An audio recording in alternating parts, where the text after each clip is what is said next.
You already know that the First National Bank is your real community bank, but have you met our people? It's the people inside that make us a community bank. We live here, we work here, we're your neighbors and your friends. When you bank with us, your money is reinvested in your community. At the First National Bank, our customers are more than an account number. People are the reason for this community. We're your hometown bank, serving the area since 1906. We are the First National Bank, where our people make the difference. Come see us today. Equal Housing Lender, member FDIC.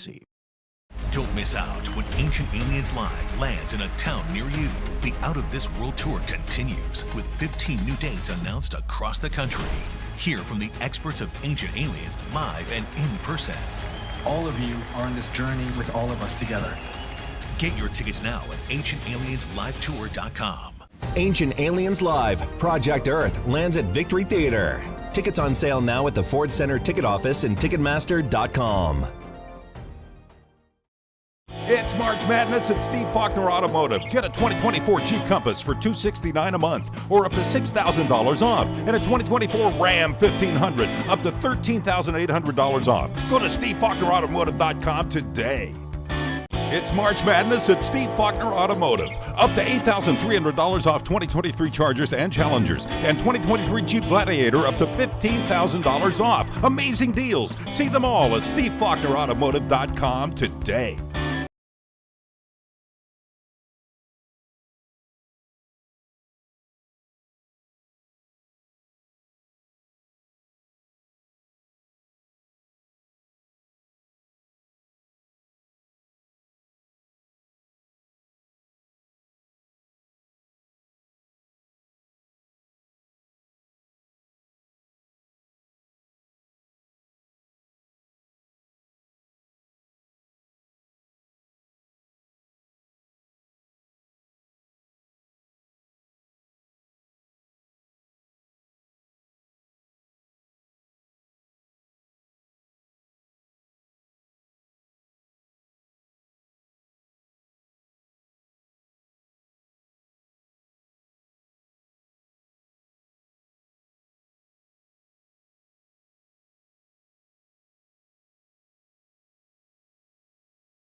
You already know that the First National Bank is your real community bank, but have you met our people? It's the people inside that make us a community bank. We live here, we work here, we're your neighbors and your friends. When you bank with us, your money is reinvested in your community. At the First National Bank, our customers are more than an account number. People are the reason for this community. We're your hometown bank, serving the area since 1906. We are the First National Bank, where our people make the difference. Come see us today. Equal Housing Lender, member FDIC.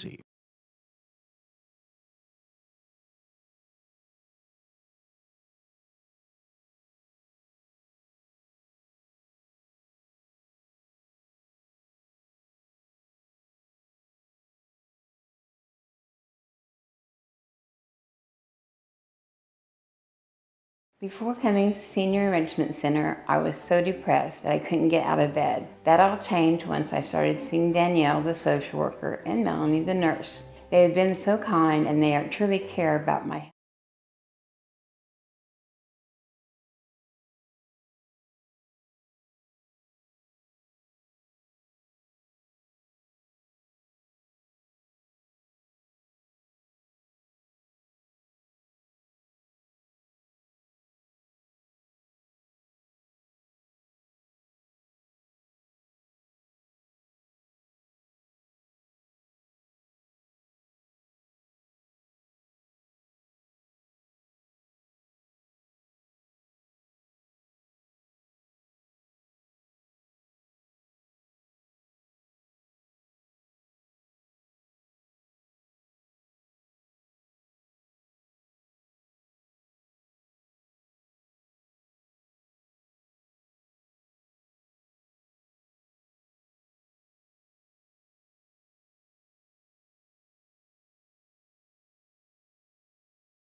Slightly open stance, hands low. First pitch, a strike on the outside corner. No balls, one strike. Tucker on the mound. Quickly 0-2. Tucker looking for a fifth strikeout here in just the second inning. This year, that has seemed to be her preferred way to get outs. Likes to do it herself with the strikeouts. Has a good fastball. 0-2 pitch. Rang her up on the outside corner. Spotted it right there and froze Abby Cunningham. Tucker gets out of the two-out jam, back to the Warrior bats. You already know that the First National Bank is your real community bank, but have you met our people? It's the people inside that make us a community bank. We live here, we work here, we're your neighbors and your friends. When you bank with us, your money is reinvested in your community. At the First National Bank, our customers are more than an account number. People are the reason for this community. We're your hometown bank, serving the area since 1906. We are the First National Bank, where our people make the difference. Come see us today. Equal Housing Lender, member FDIC. Don't miss out when Ancient Aliens Live lands in a town near you. The Out of This World Tour continues with 15 new dates announced across the country. Hear from the experts of Ancient Aliens live and in person. All of you are on this journey with all of us together.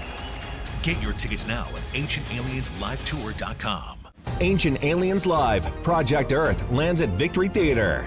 Tickets on sale now at the Ford Center ticket office and Ticketmaster.com. It's March Madness at Steve Faulkner Automotive. Get a 2024 Jeep Compass for $269 a month or up to $6,000 off. And a 2024 Ram 1500 up to $13,800 off. Go to SteveFaulknerAutomotive.com today.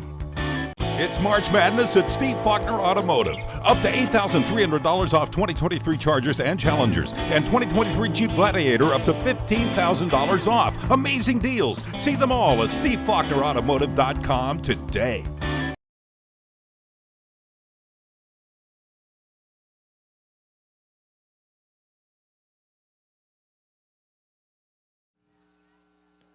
Back here at Paul Schnarre Field, Zach Rollins with you.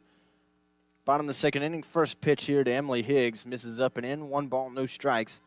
Higgs leading off the bottom of the second here for Wabash Valley. They are up 2-0 after the Alyssa Wilkie 2-run home run in the first inning. Halsema still on the mound for Frontier in her second inning of work as a starter. That pitch misses low and inside, so Higgs a nice 2-0 count.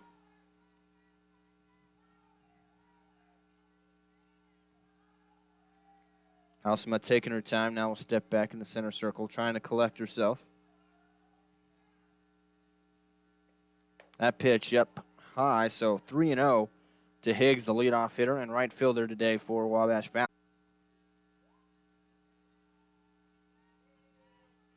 Higgs, another freshman for Wabash Valley. Very young team, not too many sophomores.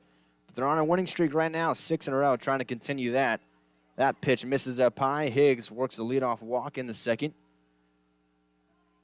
And that'll bring up the shortstop, one of the few sophomores on this Wabash Valley team, Abby Mockabee.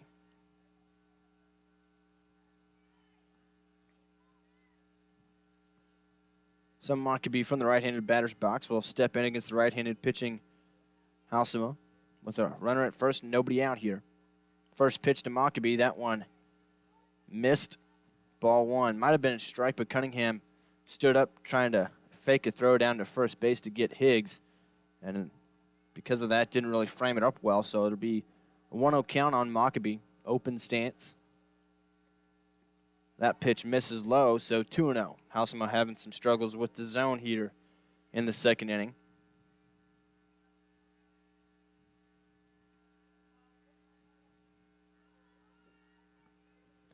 Seem to be back live, hopefully with a good video feed for you. Thank you for sticking with us through all of that. That pitch misses low and inside, so a 3-0 count on Mockabee now.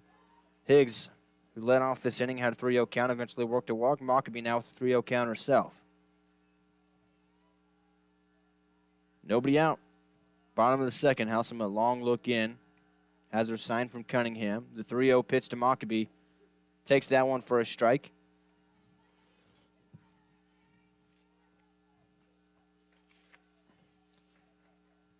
Demi Wolf on deck.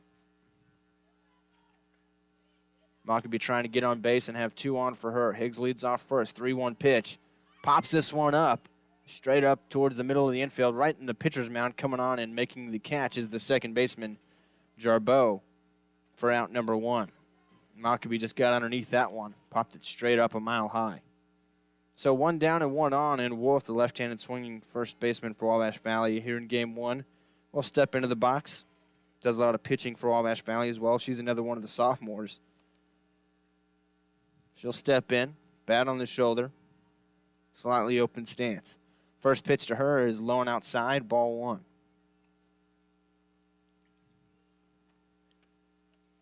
Tucker, the pitcher, on deck, and then it'd be back to the top of the lineup if Wabash Valley can extend it that far.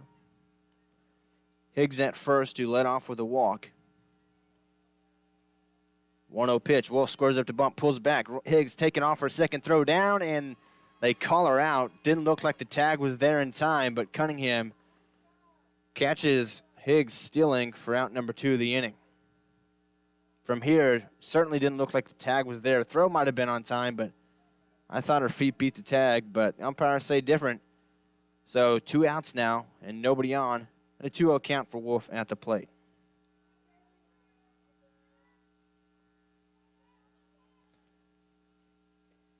That pitch misses the outside corner, so 3-0 to Wolf. So each batter up in the second inning for Wabash Valley has gotten to a 3-0 count.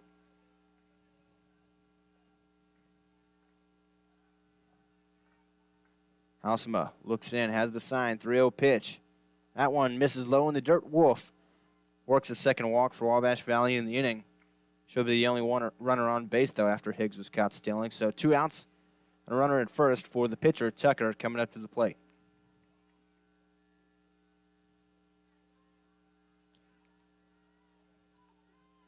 Tucker done a nice job pitching through the first 2 innings. Just a couple of base runners. She's got 5 strikeouts already. Now trying to help herself on the hitting side. Goes first pitch swing and pops this one up. Foul territory on the right side behind the plate. And Abby Cunningham, the catcher, battles the win and is able to put that one away. Nice play by Cunningham behind the plate. We head to the top of the third after this. You already know that the First National Bank is your real community bank, but have you met our people? It's the people inside that make us a community bank. We live here, we work here, we're your neighbors and your friends. When you bank with us, your money is reinvested in your community. At the First National Bank, our customers are more than an account number. People are the reason for this community. We're your hometown bank, serving the area since 1906. We are the First National Bank, where our people make the difference. Come see us today. Equal housing lender, member FDIC. Don't miss out when Ancient Aliens Live lands in a town near you. The Out of This World Tour continues with 15 new dates announced across the country. Hear from the experts of Ancient Aliens live and in person. All of you are on this journey with all of us together. Get your tickets now at ancientaliensLiveTour.com. Ancient Aliens Live, Project Earth lands at Victory Theater. Tickets on sale now at the Ford Center ticket office and Ticketmaster.com. Rylan Jarbeau, the second baseman for Frontier Community College. 9-hole hitter leading off the third inning. Tucker on the mound. Started this game for Wabash Valley. Has had a good start so far. 5 strikeouts already. First pitch, a swing and a miss at a high fastball there from Jarbeau. Quickly 0-1. Zach Rollins here on the Warrior Sports Network, News Channel 15, joined by Blake Piercefield now. Pretty nice day for softball here. We got softball and baseball going on. Nice sports day here at Wabash Valley College. Second pitch hits the outside corner, 0-2. Delayed reaction that time from the umpire, but Tucker got the call. So trying to get another strikeout victim here in Jarbeau. 5 already. 5 of the 6 outs for Wabash Valley have been via the punch out. 0-2 pitch, that one misses outside, no chase, 1 ball, 2 strikes. The only other out for Wabash Valley was a caught stealing, so the battery of Tucker and Collins doing it all so far for Wabash Valley. 1-2 pitch to Jarbeau. This one fouled out of play on the right side. She stays alive. Wabash Valley leading 2-0 here in the top of the third inning. Nobody out as Jarbeau is leading off this top of the third. Top of the order with Hollowell and Griswold due up this inning as well for Frontier. 1-2 pitch to Jarbeau. Fouled that one out of play on the right side again, same spot. Trying to battle and get on base for Frontier to set the table.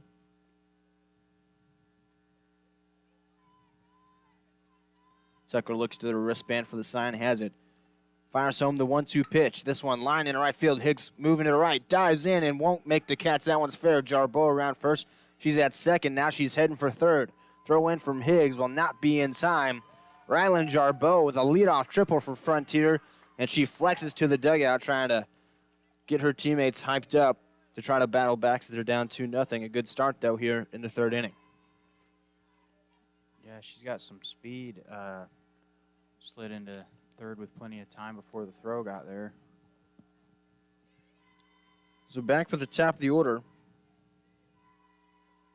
And A.J. Hollowell, left-handed hitter, center fielder for Coach Jeremy Ellis in Frontier today. That open stance, hands low on inside, squares up to bunt, and it is foul. Bunted the ball, and then she immediately dropped the bat, and it hit the bat again. When the bat fell, it fell right on top of the baseball, or the softball, rather. So bunts it foul for strike 1.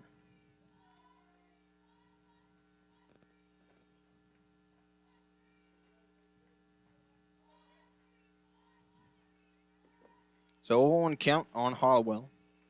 The 0-1 pitch squares up, bunts this one again, but foul again, this time over towards the Wabash Valley dugout. So quickly 0-2. Tucker back in the center circle, taking her time. Now she'll step back on the rubber. Looks into the dugout for a sign. We'll see if Hollowell scores up to bunt again. She doesn't. The 0-2 pitch misses outside. 1 ball, 2 strikes. Frontier trying to get on the board after the leadoff triple from Ryland Jarbeau. She's at third with nobody out.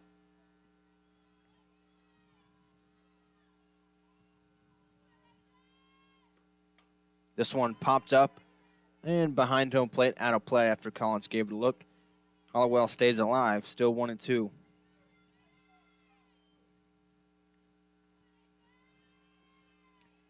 Hollowell, the center fielder, back in, struck out her first time up. That's how this game started. Tucker trying to do that again. 1-2 pitch, fouled straight back. Thanks for the net. That one was heading right for Blake.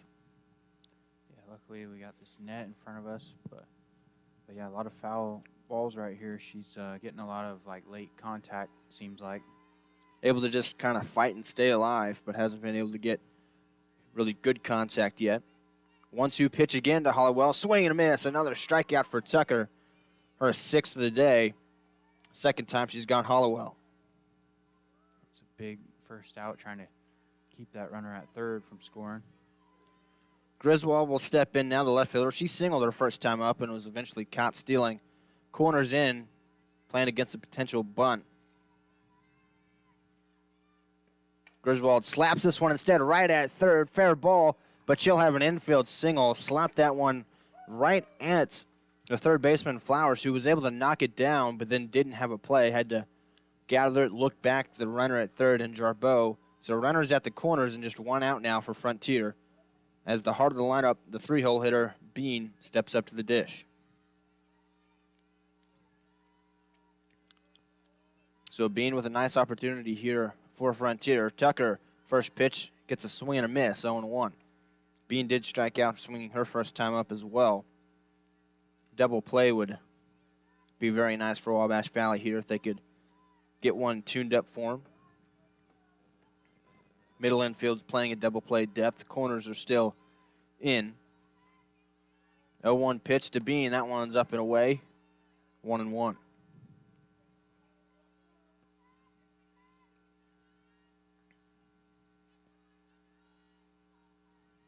Tucker trying to work quickly here. Stays on the rubber. Has her sign. The 1-1 pitch. Swing and a miss. That one right down the pipe, but blew it past Bean for a 1-2 count.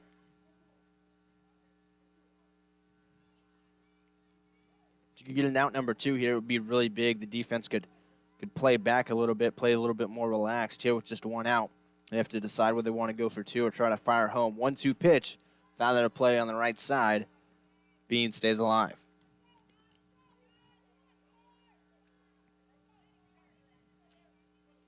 Strikeout would be huge here, or if they can get a ground ball up the middle for a double play. That's one of the 2 ideal, well, those are the 2 ideal situations for Wabash Valley. 1-2 pitch. This one line in the left field. That one's going to get down for a base hit. Jarbeau will score and makes it 2-1. Nice piece of hitting that time from Carly Bean.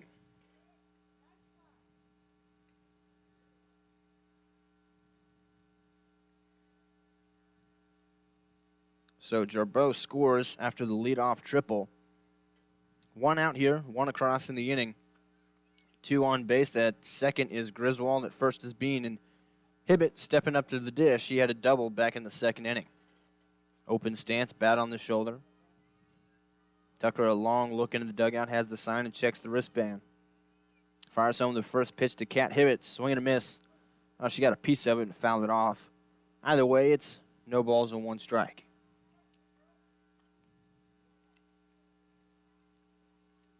Hibbett playing right field for Frontier. Had that double in the left center field gap her first time up. Second pitch here, pops it up on the right side. That one is going to get out of play. Quickly 0-2. Tucker looking for another strikeout.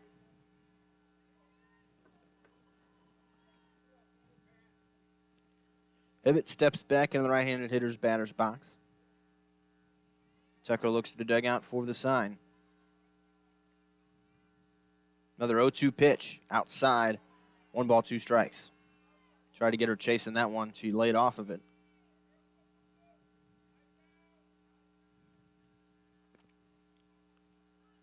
Griswold at second, Bean at first. Hibbett at the dish. Tucker, 1-2 pitch. This one line into left field. That one is going to be foul. Nice contact there from Hibbett, but it was a little out in front of it. Couldn't keep it fair.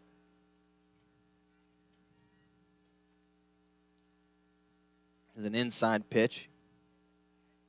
Hibbett turned on it, but just a little too much. Here, Paul Schnarre Field, game 1 of this doubleheader. Top of the 3rd inning. 1 out, 2 on. 1-2 pitch. This one is passed or nicked off the glove of the diving Flowers. Everybody's going to be safe. Another infield hit, second infield hit for Frontier, and they've got the bases loaded for Ivy Edwards coming up to the plate. 3 hits in a row. A couple of them infield hits that were just unlucky for Wabash Valley. Flowers dove for that one and hit off of her glove right to Mockabee, but Mockabee didn't have time to make a throw for an out. Coach Jay Montgomery out now to talk it over with her infield and her pitcher. Wabash Valley leads 2-1. Wilkie had a 2-run home run back in the first for the Lady Warriors, and 1 across already this inning for Frontier. Jarboe led off with a leadoff triple and eventually scored. And now they've got the bases loaded, still just 1 out, but there is a force at any base, which makes it double play potentially easier if they can get another ground ball, Blake. Yeah, like you said, a few of the hits were just not super hard contact, but just the right spot. And yeah, so far just the 1 run. If they could get out of this, bases loaded here, and keep it a 1-run game, would be great. Edwards steps up to the plate trying to potentially take the lead for Frontier. She can get one in the outfield. Wabash Valley trying to keep it right where it is. First, we're going to have something came up onto the field over there in left field. They'll get that off the field now. Banks back to her spot in left field. And now we'll get the much anticipated first pitch to Edwards from Tucker. Swing and a miss. A sword that time. Silly looking swing there from Edwards. Tucker fooled her for an 0-1 count. Yeah. Shout out to the bench warmers with that sword swing. The 0-1 pitch. That one, I'm not sure where that missed, but according to the umpire, it did, so it's 1-1. That one looked right down the middle to me. Edwards playing third base has struck out her first time up as the bases loaded here with just 1 out. Tucker set for the 1-1. This one popped up in the right field in foul territory. Wolf makes the catch for a big out number 2. Running away from the bag that time. She was able to track it down. Bases still loaded, but 1 more out needed for Wabash Valley to get out of the jam. Sparks stepping up. She struck out her last time up as well. 6 strikeouts in this game so far for Tucker. Run into a little bit of trouble here in the third. Bases are loaded. She's given up 1, but there's 2 outs. First pitch, a swing and a miss from Sparks, a fastball on the outside. Sparks chased that one.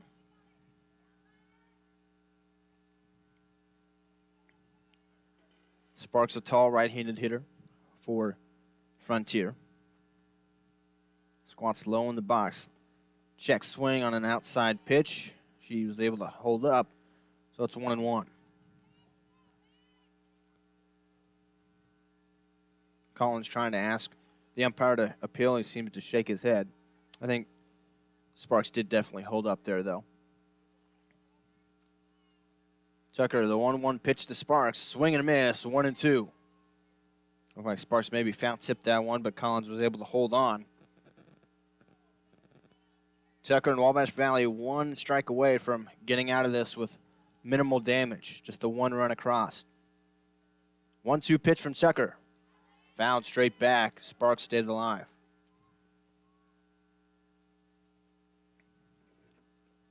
Jarboe led off this inning with a triple. Then Hollowell struck out. Griswold, Bean, and Hibbert each then had 3 singles in a row before the pop out from Edwards. So the bases loaded. Griswold at third, Bean at second, Hibbert at first. Sparks at the plate, 1-2 count. Tucker fires it home. Swing and a miss. Tucker gets out of the jam. Big strikeout there, number 7 on the day for Tucker. Wabash Valley limits the damage. They lead 2-1. They'll try to answer on the other side. Before coming to Senior Enrichment Center, I was so depressed that I couldn't get out of bed. That all changed once I started seeing Danielle, the social worker, and Melanie, the nurse. They have been so kind and they truly care about my health. They have helped me to be able to go out and have shown me the importance of how to deal with my problems in a more constructive way. I think anyone who is experiencing grief, depression, anxiety, or isolation can benefit from this program. The Senior Enrichment Center has changed my life.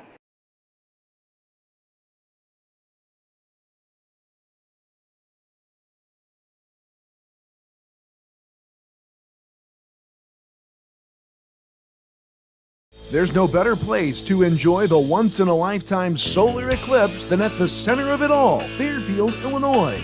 Join us for a fun-filled weekend leading up to the eclipse on April 8th, and it starts Friday, April 5th at 6 p.m. with live music at the Wayne County Fairgrounds featuring country sensation Little Texas.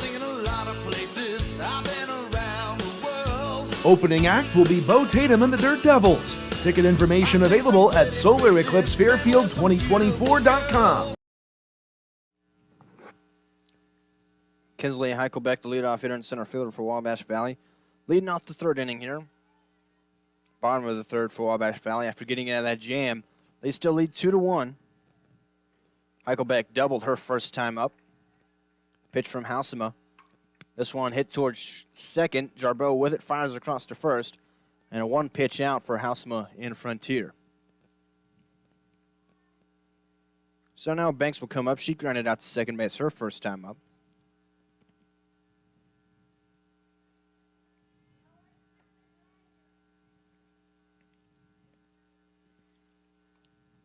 Halsema gets a softball back. They had to retrieve some from out in foul territory. Banks left-handed hitter, left fielder. Halsema wants to redo the signs and now has the sign she wants. First pitch floats in there for a strike, 0-1.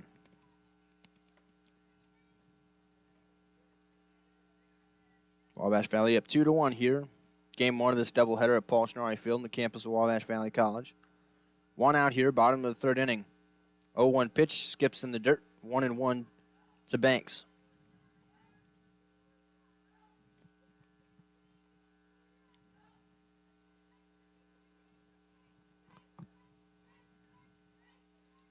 The 1-1 pitch from Halsema. This one hit in the left field. Going back on it is Griswold. That one's at the wall, and that one hits off the wall. Banks is going to have a double.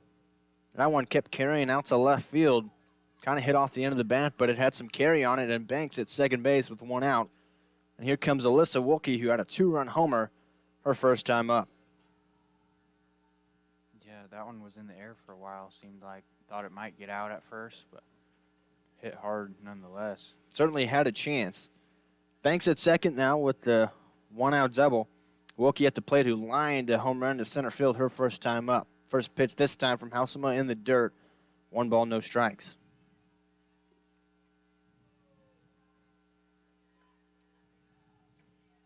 Wilkie playing second base, a right-handed hitter.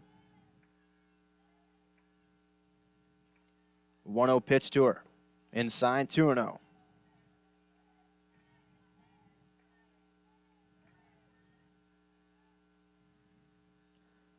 Steps back into the batter's box. Halsema back on the rubber. Good hitter's count for Wilkie, the 2-0 pitch. Takes that one in the dirt, and it skips away from the catcher, Abby Cunningham. And Banks rounds third. She'll step back there, but moves up one base. So now another runner for Wabash Valley. At third base, pretty close to scoring, and Wilkie with a big-time 3-0 count.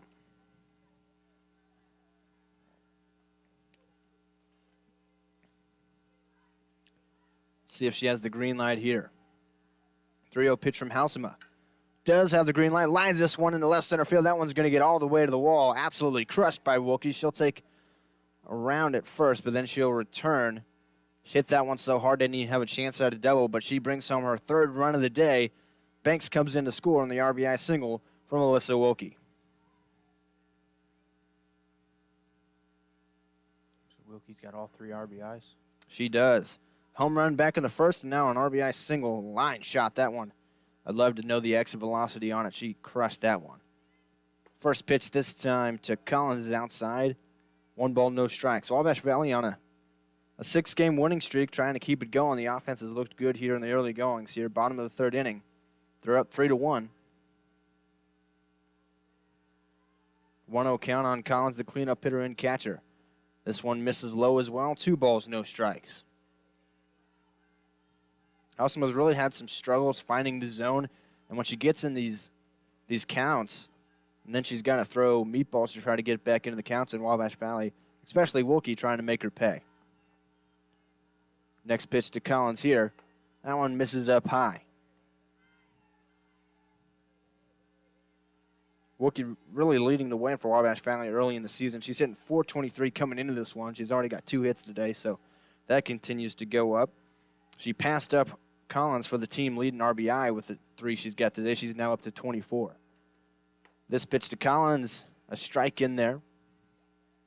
Collins has 21 RBI on the year. That's where they both were coming into this game, but Wilkie 3 already today. It's also Wilkie's 3rd home run on the year that she had back in the first, and that leads the team right now. This pitch misses outside, and Collins works a walk. Another one for Frontier and Halsema. That'll be the 3rd walk she has issued. So Wilkie moves up to second, and Carson Flowers, who hit into a double play her first time up. Coach Jay Montgomery talking things over the umpire. I believe she wants a courtesy runner. I think that's what she's asking for, because Collins is the catcher. In softball, you can oftentimes get a courtesy runner, so Collins isn't necessarily coming out of the game. She's just not going to run the bases. So that will be Malin Batson going to run at first base as the courtesy runner. And Flowers, as I mentioned, stepping up to the plate with 2 on and 1 out here in the bottom of the 3rd. Flowers hit into a double play her first time out the end of that first inning. Tapped her right back to Halsema, the pitcher, who threw on to second to start the double play. First pitch to Flowers this time. Up high, ball 1. Wilkie at second, who had an RBI single moments ago, and make that Batson at first, the courtesy runner for Collins, who walked. 1-0 count on Carson Flowers. That pitch floats in there for a strike, 1-1. Flowers sports number 9, playing third base today for Wabash Valley in game number 1 of this doubleheader. Right-handed hitter.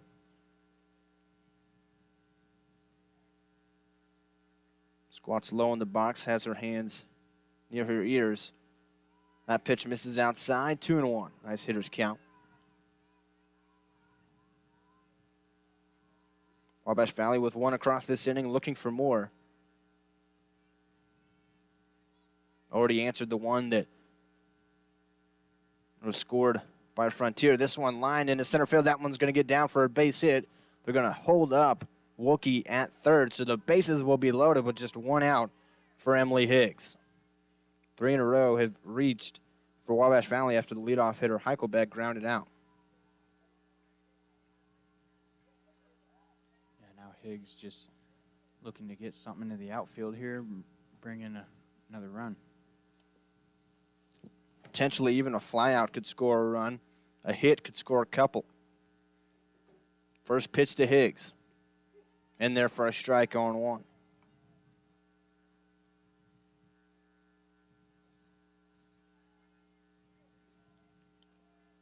Higgs, right-handed hitter, playing right field today. Walked her first time up. Was eventually Scott Stilling. This one right back up the middle. Throw home from Halsema, gets 1. Throw into first, not in time. Oh, they call her out. She was 100% safe on that one. I can't believe that. The umpire all the way over from shortstop calls her out at first base, so another double play started by Halsema. That one goes 1, 2, 3, and it gets Frontier out of the inning. They do give up one more, though. Wabash Valley now leads 3-1 as we head to the fourth. Support provided by the Spring Fling and Market, presented by Charlie's Collision and Customs and the Greenhouse Collective on Saturday, May 4th from 9 a.m. to 2 p.m. to be held at Charlie's on Wabash 10 Avenue, just off of Highway 1 South in Mount Carmel. Vendors may sign up for the event with both outdoor and insulated indoor spaces available. For more information, Mick Swain can be reached via Facebook Messenger or at the Greenhouse Collective mtc@gmail.com. The Spring Fling and Market on Saturday, May 4th in Mount Carmel. Support provided by the Wabash Valley Arts Council, welcoming acclaimed musical artist Chris Valillo and old-time roots music, Thursday, March 21st at 7 p.m. in the Rubeck Arts Center on the campus of Wabash Valley College. Ticket information is available by phone at 618-263-5164. Patron passes will be honored. Little town news, rusty old horseshoes.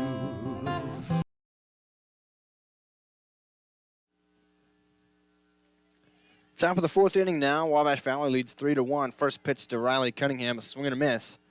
0-1 count. Tucker back on the mound for her fourth inning of work for Wabash Valley. She's been good so far.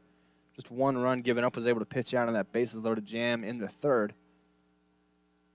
She's had some offensive help from Wilkie, who's drove in 3 runs for Wabash Valley, all 3 runs for them this game. That pitch missed up and away. So it'll be a 1-1 count on the shortstop, Riley Cunningham.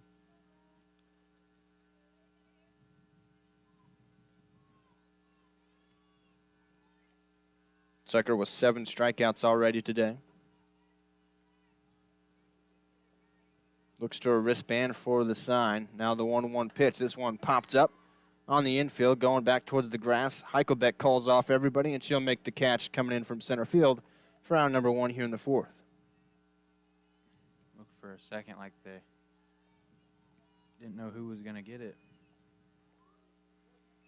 Well, Heichelbeck, the center fielder, takes command as a center fielder should and called everybody off and made that catch for round number 1. That'll bring up now Abby Cunningham, the catcher, who struck out her first time up. First pitch here, checks her swing on a low pitch, so it's 1 ball, no strikes.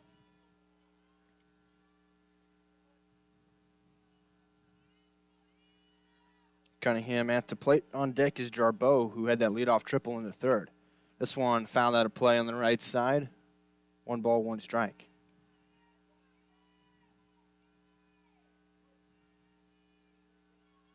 So 1-1 count on the Frontier Bobcats catcher, Abby Cunningham. Next pitch to her, and there for a strike on the outer half. 1-2.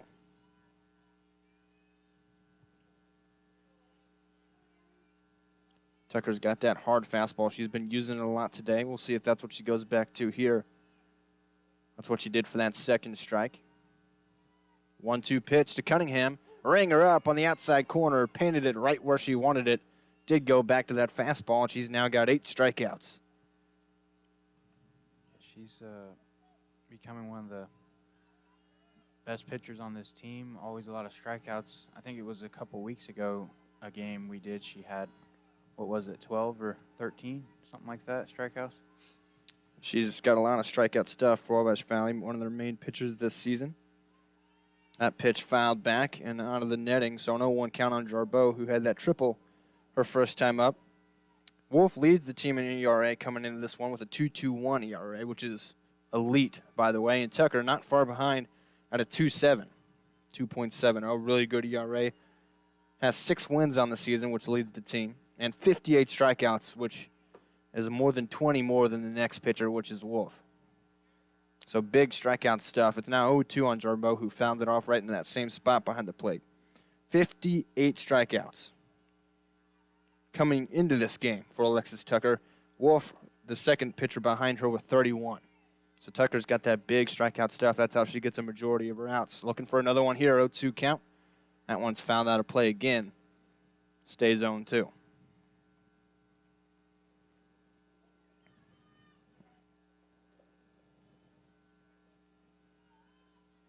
2 outs here. Top of the 4th inning. Wabash Valley up 3-1, trying to head back to the bats. 0-2 pitch. Pops up on the right side. Wolf will give it chase, and it will get out of play as well. So Jarboe continuing the battle. That's how she did back in the 3rd inning, her first at-bat. She got down quickly and then fouled off and fouled off and fouled off a ton of pitches before lining one into right field for a triple. Top of the order with Hollowell due next if Jarboe can extend it. Tucker trying to keep that from happening. Wants a 1-2-3 inning. That pitch misses up and away. 1 ball, 2 strikes.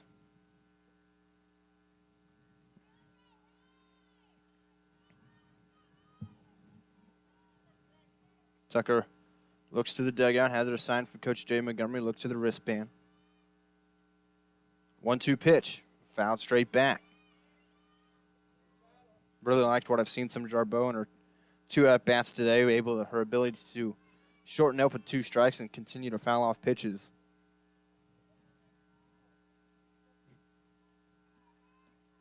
We'll see if she can continue to battle here or if we can get another strikeout from Tucker. She's got 8 on the day. Looking for one more. 1-2 pitch. This one lined back up the middle. Jarboe now 2 for 2. And that 2-strike approach has really worked for her. 2 hits for Jarboe. That one a single right up the middle. So she's able to extend the inning for Frontier back to the top of the lineup with A.J. Hollowell, the center fielder who struck out twice today. A left-handed hitter. Tucker's had her number so far today.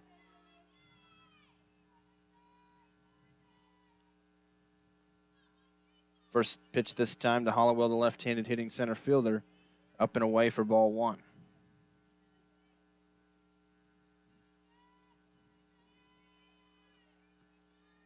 Hollowell trying to get a 2-out rally going for Frontier. Tucker trying to avoid that and send it back to the Warriors' bats. That pitch just a little low. 2 balls, no strikes. Collins tried to frame it up. Didn't get the call from the home plate umpire.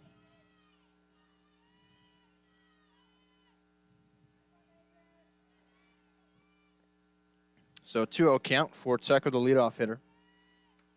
Next pitch in there for a strike on the outer half, 2-1.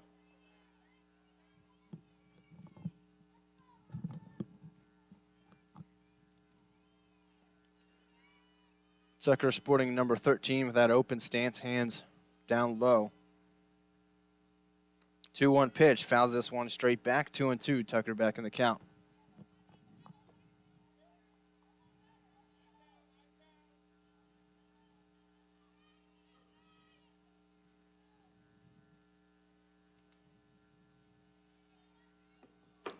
Tucker trying to put away Hollowell and get it back to the Warriors' bats at the bottom of the 4th. 2-2 count.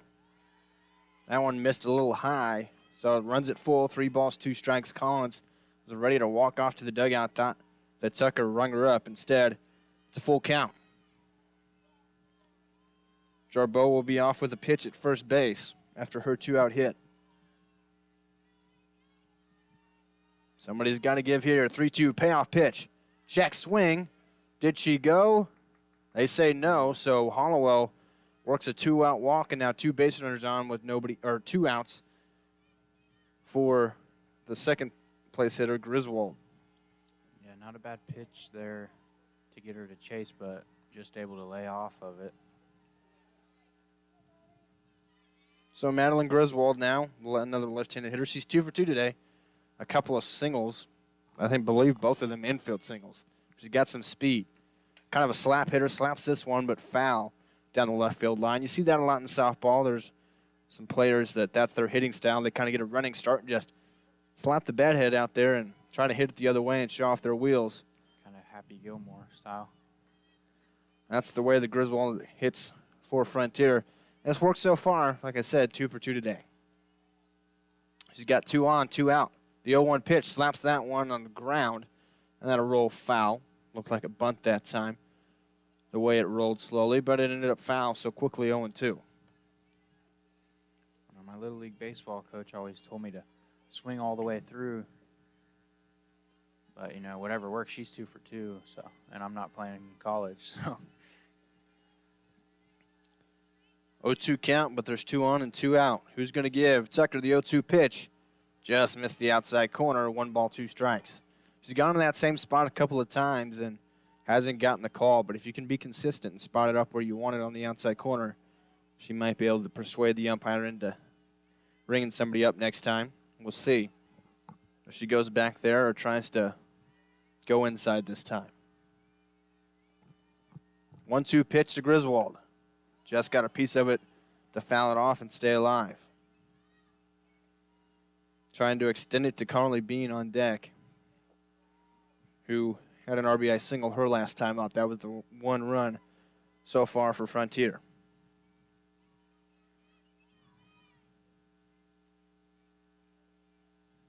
Tucker, the 1-2 pitch. Swing and a miss. A foul tip, but held on to by Collins. Tucker gets out of it that time, doesn't give up a run. Wabash Valley still leads 3-1. We head to the bottom of the 4th. Mount Carmel's original, authentic Mexican restaurant, Tequila's, is still the best, with great food and some great specials. Lunch-size margaritas are just $1.99 every Wednesday and Thursday. And check out our student specials, including chicken on the beach, Mexican rice with cheese, nacho fajita chicken, or nachos with beef, all including soda. Not a student? No problem. Check out our daily specials just for you. Great food, great specials, with great prices, all from the friendly professional staff you know and trust at Tequila's in Mount Carmel.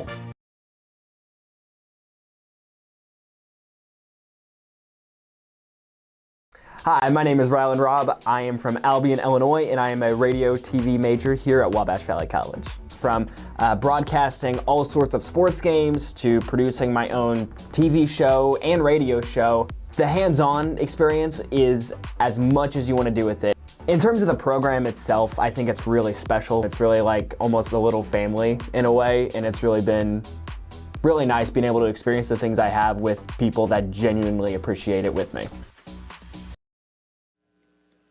Abby Mockabee, the shortstop, to lead off for Wabash Valley here. As we're now in the bottom of the 4th inning here in game number 1 of this doubleheader against Frontier. Houseman, the starter, still on the mound for Frontier. First pitch, run there for a strike at the knees. No balls, 1 strike to Mockabee, who popped out to second base her first time up. Open stance, waggling the bat on her shoulder.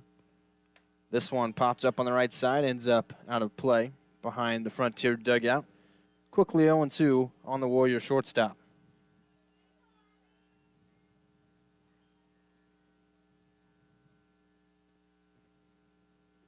Housema working quickly here, the 0-2 pitch. Outside and low, 1 ball, 2 strikes.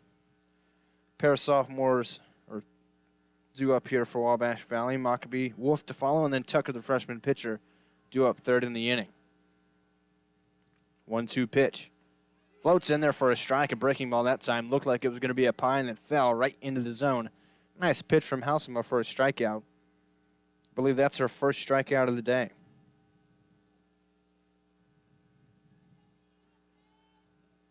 So now Demi Wolf will step up to the plate. Walked her first time up. Goes first pitch swing and taps this one past the mound at second base. Jarbeau fires on the first for out number 2. So 2 quick outs here for Housema and Frontier in the bottom of the 4th. So to bring up Alexis Tucker, who popped out in foul territory, the catcher, her first time up.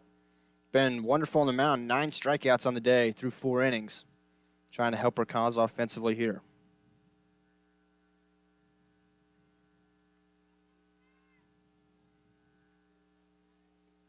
First pitch misses just outside, 1 ball, no strikes.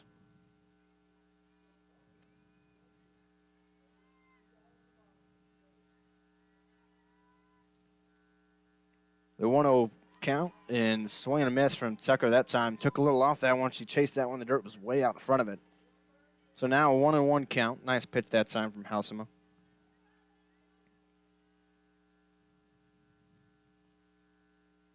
One pitch. This one line towards short and cut on the line by Riley Cunningham. Hard hit from Tucker, but ran at Riley Cunningham, who snagged it. 1-2-3 inning for the Frontier. They'll head back to the bats as we go to the top of the 5th. I'm Mason Gross. I am a marketing business management major at Wabash Valley College. You'll learn a lot about the business industry as a whole, and that really helps you to explore your options as far as to what's out there. So I'm doing my internship at Summer Real Estate in Salem, Illinois. Right now I'm working on getting my license. I am hanging around the office, going to showings, and doing everything I can as a non-licensee to get myself ready for when I graduate and take that step as an agent. You already know that the First National Bank is your real community bank, but have you met our people? It's the people inside that make us a community bank. We live here, we work here, we're your neighbors and your friends. When you bank with us, your money is reinvested in your community. At the First National Bank, our customers are more than an account number. People are the reason for this community. We're your hometown bank, serving the area since 1906. We are the First National Bank, where our people make the difference. Come see us today. Equal Housing Lender, member FDIC.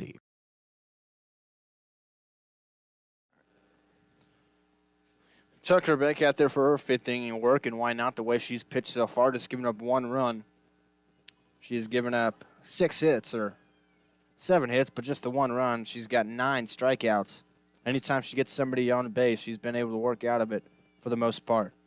First pitch swinging and missing is Carly Bean. Strikeout her first time up and had an RBI single back in the third. She's been one of the top hitters in the conference this season. You know, I'm not sure. According to Frontiers, as that one misses outside, according to Frontiers statistics on their website for softball, and the only reason I'm saying according there is because it just seems so unreal, so good of numbers. According to their website, she's got 10 home runs and 35 RBI already. Swings and misses at that one. So it's 1-2. And they've only been playing for how long? Like 18 games, she's according to their website. In 18 games, she's got 10 home runs and 35 RBI. And if that's true, that's unreal. One of the top hitters in the conference for sure. She strikes out this time. Tucker got her chasing up and away fastball. Second time she struck out, number 10 on the day. Double digits already for Tucker here in just the 5th inning. So Bean gets a tough out there, or Tucker gets a tough out of Bean. And that'll bring up Hibbett now, who's 2 for 2 with a double and a single. Tucker not been able to get her out yet. 1 down here. In the top of the 5th inning, first pitch, this one popped up in the left field. Mockabee going back and not able to make the catch. That one fell in no man's land right between Banks and Mockabee. So 3 for 3 is Hibbett. That time with a little bit of luck on her side. Reaches base with 1 out here in the 5th. Yeah. Hit it where they ain't, they say. That's exactly what you did that time. Yep, nothing they could do on that one. Right where in between both of them, they were both sprinting, coming on to it, and just perfect spot for that one. So now it'll be Ivy Edwards, who struck out and popped out. First pitch here, just below the knees for a ball 1.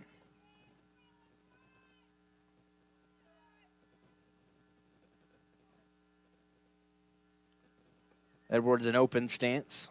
Bat on the shoulder, now raises it up above her head and fouls that one straight back, 1-1.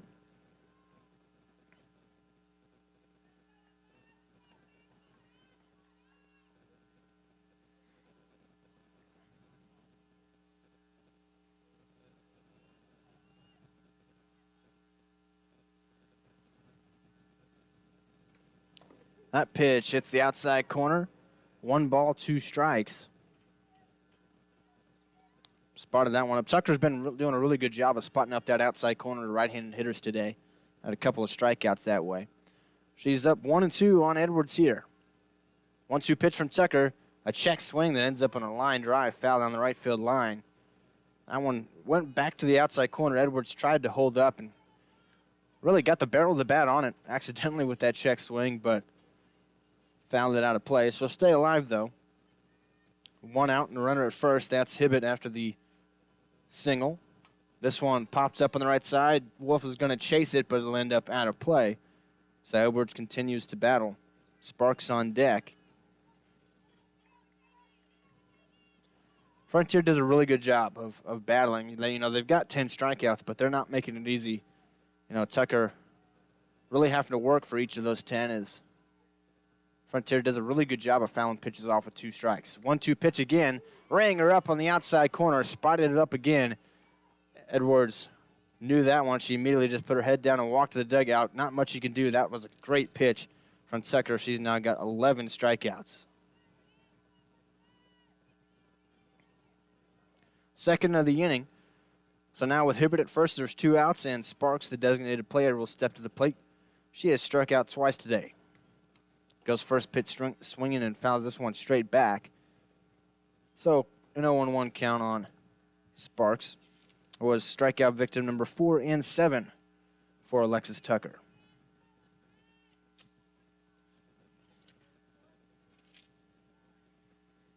Kinley Sparks squats down in the batter's box, hands out in front of her. The 0-1 pitch flies this one in the left field. That's heading for that same no-man land spot, and it falls right in front of Banks. Went down to her knees trying to catch that one, but a couple of bloop hits for Frontier in this inning has a bit of a 2-out rally potentially. Yeah, like you said, close to the same spot as the last bloop single, but at least she was able to keep it in front of her, keep the lead runner at second. So now they'll bring up the shortstop, Riley Cunningham. With 2 outs but 2 on, a chance to do some damage here. We're here in the top of the 5th inning. Tucker pitching masterfully with just 1 run given up. She's got 11 strikeouts, but has run into a couple of jams. Been good getting out of them so far. We'll see what she does here. This one's popped up right side. Wolf gives it chase towards the fence, and it gets out of play for a long strike. Stayed up in the air for a long time, but sneaked past the fence, and it'll just be strike 1.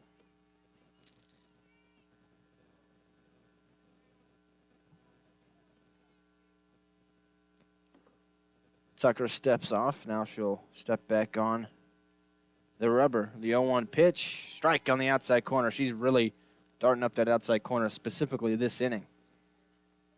Got Edwards looking for a strikeout on that. Now 0-2 on Sparks. Or excuse me, on Cunningham. Sparks at first after the hit. That pitch outside. Collins tried to frame it up, but that one definitely off the plate. 1-2 now on the Frontier shortstop.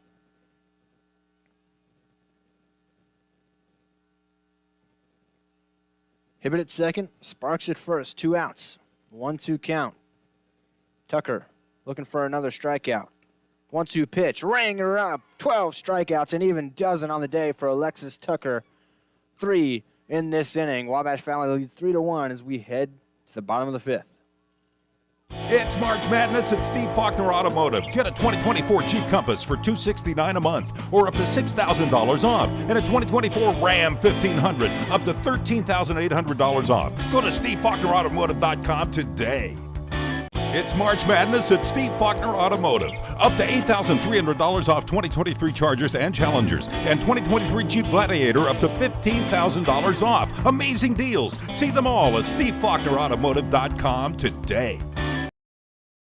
It's March Madness at Steve Faulkner Automotive. Get up to $4,750 off 2023 Ford Explorers and 2023 Ford F-150s. Get 1.9% for 72 months or up to $7,800 off. Go to SteveFaulknerAutomotive.com today. It's March Madness at Steve Faulkner Automotive. Get a 2024 Jeep Compass for $269 a month or up to $6,000 off. And a 2024 Ram 1500 up to $13,800 off. Go to SteveFaulknerAutomotive.com today.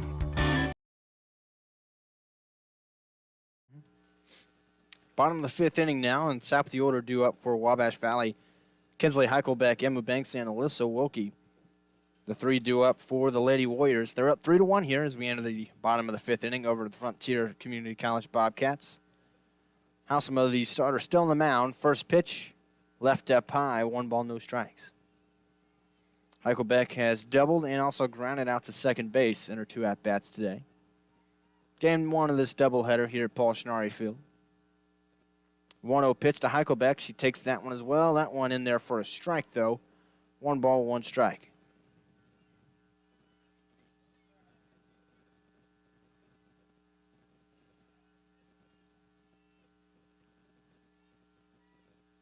A 1-1 count on the Warriors center fielder. This pitch lined in the center field, and Hollowell comes in and makes the catch. So one center fielder lines out to another for out number 1 in the bottom of the 5th.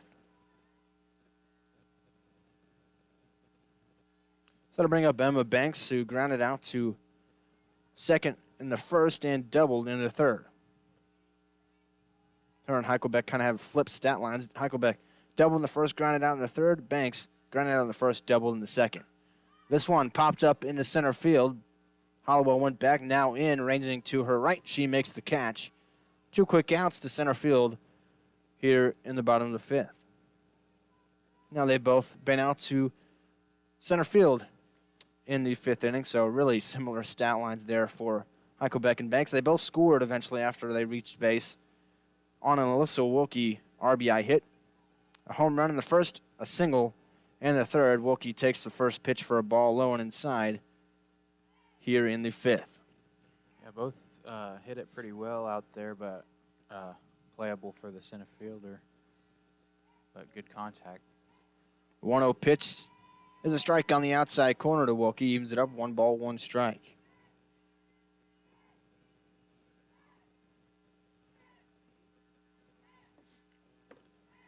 Halsema, the 1-1 pitch to Wilkie. That one's in the dirt. 2 balls, 1 strike.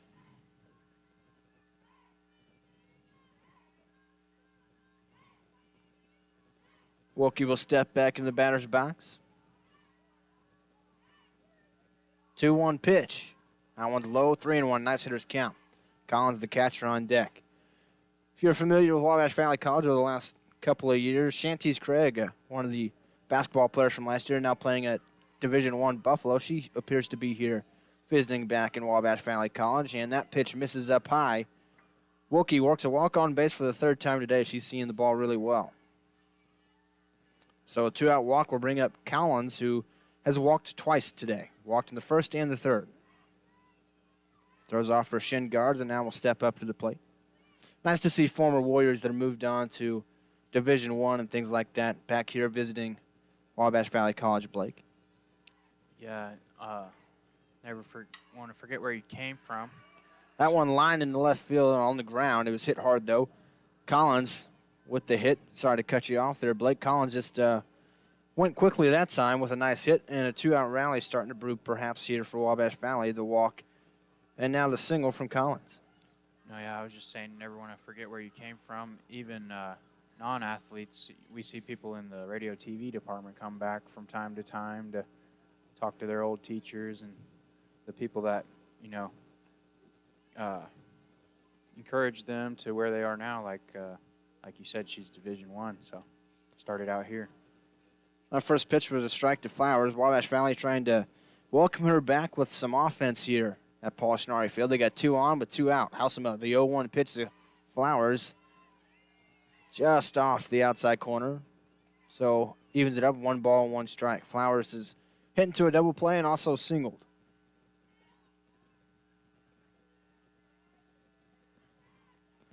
She's got a 1-1 count here. The pitch to her. Takes that one for a strike this time on the outside corner, down 1 ball, 2 strikes.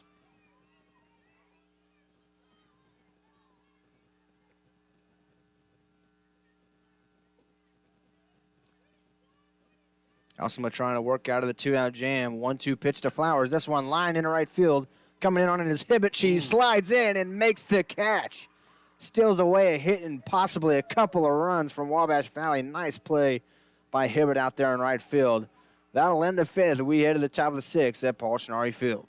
Before coming to Senior Enrichment Center, I was so depressed that I couldn't get out of bed. That all changed once I started seeing Danielle, the social worker, and Melanie, the nurse. They have been so kind and they truly care about my health. They have helped me to be able to go out and have shown me the importance of how to deal with my problems in a more constructive way. I think anyone who is experiencing grief, depression, anxiety, or isolation can benefit from this program. The Senior Enrichment Center has changed my life.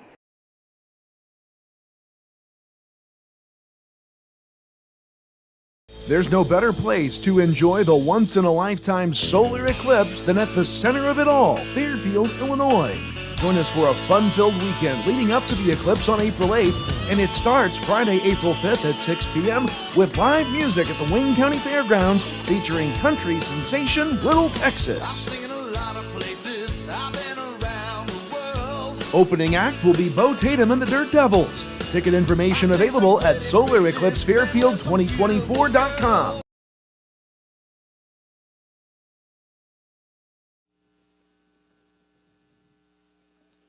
Back here, Paul Schnarre Field. Top of the 6th inning now, cruising along here in game 1 of this doubleheader. Alexis Tucker is still out there. She's got a dozen strikeouts.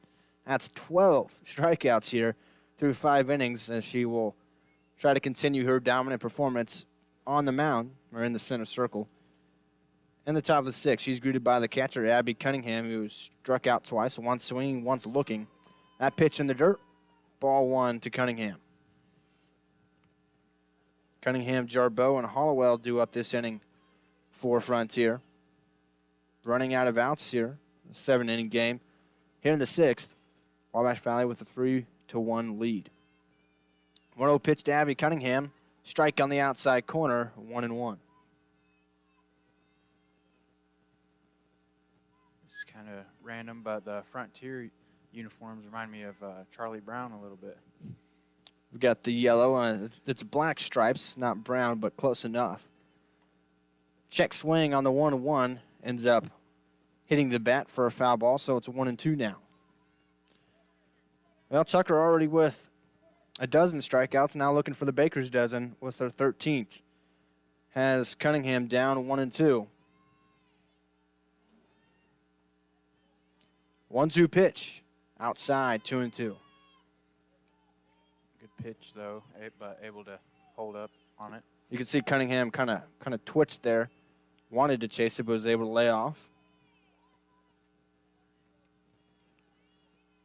Tucker now the 2-2. This one hit towards third, and that's through the 5.5 hole for a base hit for Cunningham. So a leadoff hit here for Frontier as they are in the 6th inning of a 7-inning game trying to work back down 2.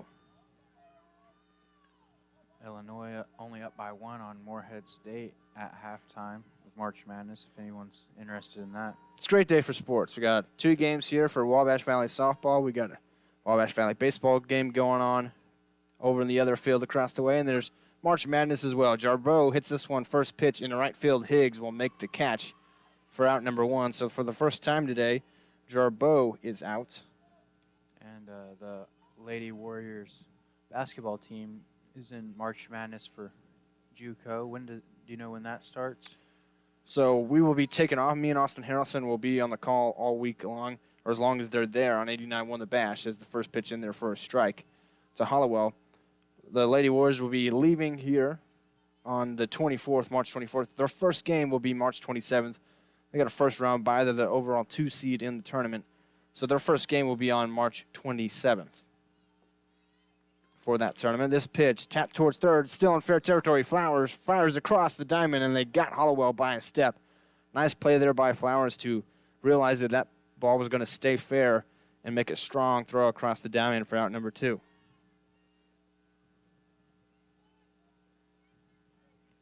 So now they'll bring up Griswold, and moving up to second on that was Cunningham. No shot at a double play. But Griswold up, who has singled twice, was caught stealing back in the first and is also struck out back in the 4th. First pitch to her this time, lined in the left field. That check swing kind of slap swing, but it ends up right in the hands of Banks, who was playing in. Tucker still firing on the mound.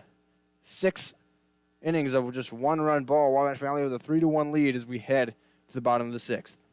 Support provided by the Spring Fling and Market, presented by Charlie's Collision and Customs and the Greenhouse Collective on Saturday, May 4th from 9 a.m. to 2 p.m. to be held at Charlie's on Wabash 10 Avenue, just off of Highway 1 South in Mount Carmel. Vendors may sign up for the event with both outdoor and insulated indoor spaces available. For more information, Mick Swain can be reached via Facebook Messenger or at the Greenhouse Collective mtc@gmail.com. The Spring Fling and Market on Saturday, May 4th in Mount Carmel. Support provided by the Wabash Valley Arts Council, welcoming acclaimed musical artist Chris Valillo and old-time roots music, Thursday, March 21st at 7 p.m. in the Rubeck Arts Center on the campus of Wabash Valley College. Ticket information is available by phone at 618-263-5164. Patron passes will be honored. Little town news, rusty old horseshoes.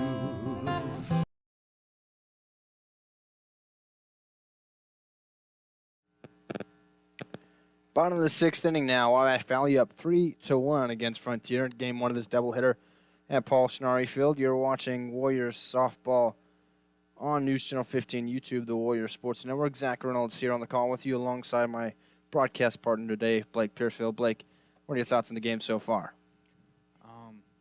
It's been a good game for the Warriors. A lot of strikeouts from Tucker, and then the 3 RBIs all coming from who was Wilkie. Yeah, Wilkie with all 3 RBIs. The 2-run homer back in the first, but yeah, not a lot of offense overall for either team. Low-scoring game. It's been a performance dominated by the pitching today here in Game 1. That pitch missed up high. Even, Halsema for Frontier, at first she started a little rough. She, gave up a 2-run homer in the first, but she's really settled in since then and is still out there in the bottom of the 6th for Frontier. That pitch came out of the hand wrong, ends up way up high, so Higgs up 2 balls, no strikes here. Higgs leading off the bottom of the 6th for Wabash Valley. As walked and was eventually caught stealing, and then also was grounded into a 1-2-3 double play. Don't get that double play very often. That pitch missed up high. 3 balls, no strikes to Emily Higgs. Mockabee on deck. We'll see if Higgs has a green light here.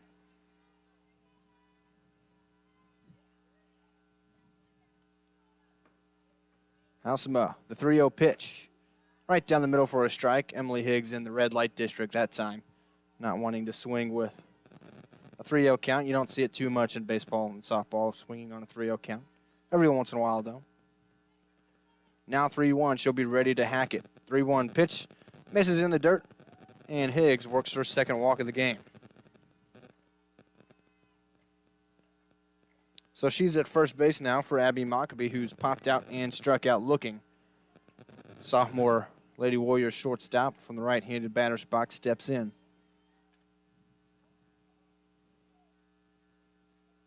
After the Emily Higgs leadoff walk.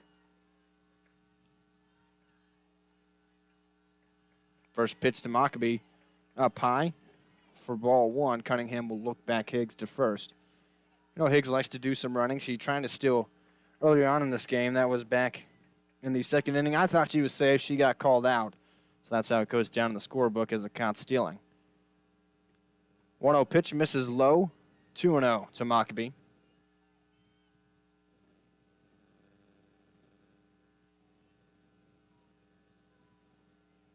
Five walks issued by Halsema in this game.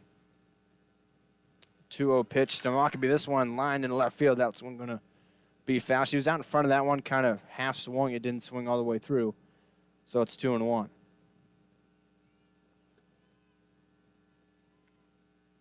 Mockabee, a sure-handed defensive shortstop for Wabash Valley. At the plate, trying to do some damage. She's got a 2-1 hitter's count. Higgs at first, nobody out here, bottom of the 6th inning. Halsema looks in for the sign, has it from Cunningham. 2-1 pitch. This one hit towards third, and that one's foul. Snagged by Edwards over there, but it was in foul territory, so it evens it up. 2 balls, 2 strikes.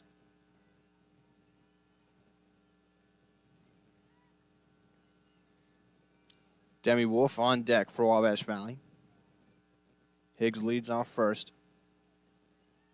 2-2 pitch to Mockabee. Foul that are play on the right side. She stays alive. Chilly day here in Mount Carmel.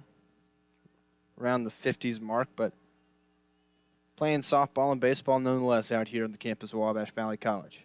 Doubleheader today for softball. This one flown into left field, and making the catch out there is Griswold for out number 1 in the bottom of the 6th. Yeah, luckily for us, not as cold in this shed area. Still not that warm, though. Yeah. One down here, and Wolf will step up to the plate. She's walked in, also grounded out.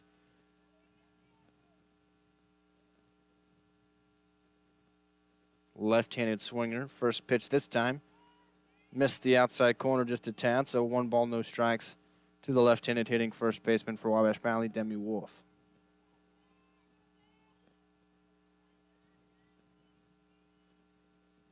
Wolf slightly open stance with the bat on the shoulder. Squatted low in the left-handed batter's box. This pitch outside, 2 balls, no strikes.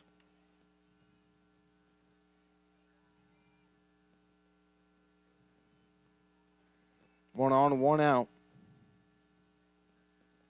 Wabash Valley up 3-1, trying to add some insurance before the 7th inning. 2-1 pitch. This one bunted by Wolf. Back to the pitcher, Halsema. She'll fire on the first for out number 2 of the inning, but Higgs does move up on the sacrifice.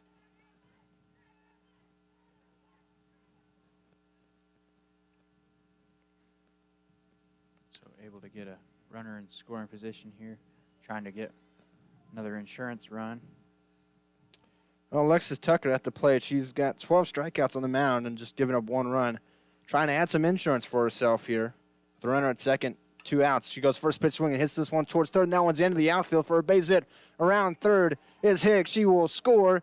Throw offline. Now Tucker all the way around second. She'll go to third as the throw got to the backstop. Tucker ends up at third base and brings home a run. Wabash Valley up now 4-1. They got the insurance. A chance for more with a runner at third base. And the top of the order coming up. So that'll officially, in my scorebook, which is unofficial, but for me, that'll go down as a single and RBI. And then she advanced to second on the throw and then to third on an error. I think you got to give her the player of the game now with all those strikeouts and the RBI. First pitch to Heichelbeck here, trying for more insurance. That one misses outside. 1 ball, no strikes. Tucker at third base with 2 outs.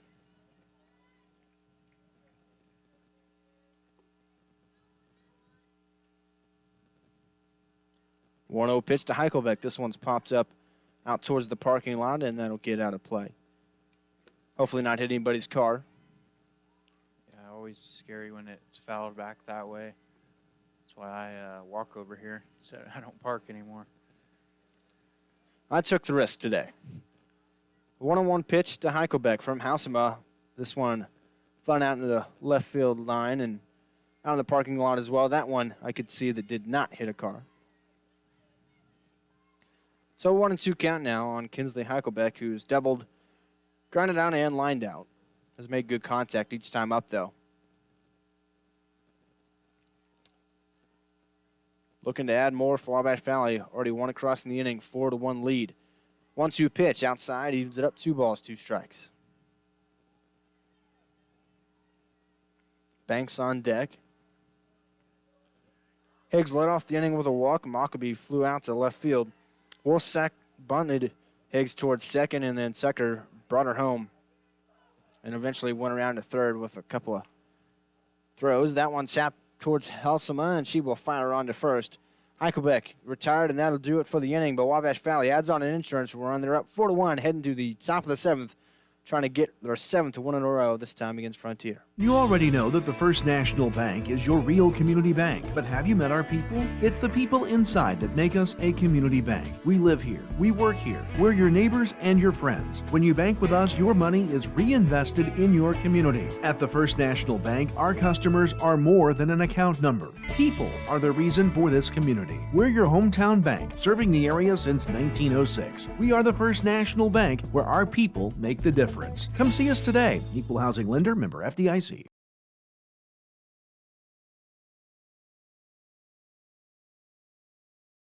Don't miss out when Ancient Aliens Live lands in a town near you. The Out of This World Tour continues with 15 new dates announced across the country. Hear from the experts of Ancient Aliens live and in person. All of you are on this journey with all of us together. Get your tickets now at ancientaliensLiveTour.com. Ancient Aliens Live, Project Earth lands at Victory Theater. Tickets on sale now at the Ford Center ticket office and Ticketmaster.com. It's March Madness at Steve Faulkner Automotive. Get a 2024 Jeep Compass for $269 a month or up to $6,000 off and a 2024 Ram 1500. Tucker back in the mound, 7th inning work for Wabash Valley. A swing and a miss from Carly Bean. Makes it a 0-1 count. Tucker trying to pitch a complete game here. 7-inning game. Game 1 of this doubleheader. Wabash Valley with a 4-1 lead. Tucker added an RBI single in the bottom of the 6th to give her some insurance, give herself some of that insurance. That pitch missed up high, 1-1. Tucker trying to finish off the Frontier lineup, but the heart of the lineup due up with Bean, Hibbett, and Edwards, 3-4-5. Bean drove home the lone run for Frontier so far in this game. with an RBI single. That pitch hits the outside corner. 1 ball, 2 strikes. So Bean had that RBI single. Hibbett on deck is 3 for 3 today. So these are 2 really tough outs for Tucker on her way trying to get her 7th win. This one flown into center field. That one back. Heichelbeck gives a look. That one's over the wall. Carly Bean gets things started for Frontier as they try to make a comeback in the 7th. That's one way to start it. She got herself a home run out to center field. That ball just kept carrying. Looked like she might be able to rob it, but kept going and got out of here. It didn't look like it would be a home run off the bat, but it just, like you said, kept on carrying out there to center field.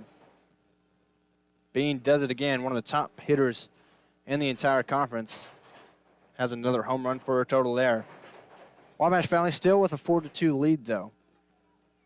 Nobody out, and Hibbett, the cleanup hitter, to the plate. Like I mentioned, she's 3 for 3, a double and 2 singles. Tucker, a long look at the dugout, has her sign.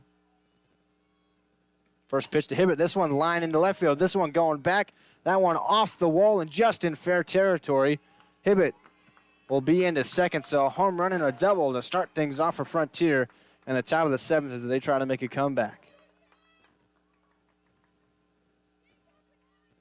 That one was smashed by Hibbett and was more on a line drive. Hit the Warrior head out there just in fair territory on the left field wall. Yeah, that one was hit harder than the home run ball. No doubt about it. Coach Jay Montgomery now out to have a word with her pitcher, Tucker. She's pitched such a great game and only gave up 1 run through 6 innings and had 12 strikeouts, but first 2 hitters she faced here in the 7th, a home run and then a line shot double. We'll see if Montgomery wants to stick with her. I think she's earned it, but you have to be careful.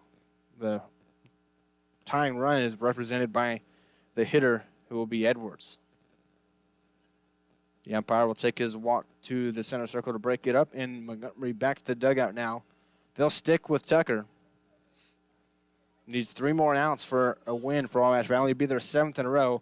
It'd be her 7th win on the season statistically. Edwards in the box, nobody out. Hibbett at second after the double. First pitch to her, low, ball 1. Frontier not going away so easy here in the 7th.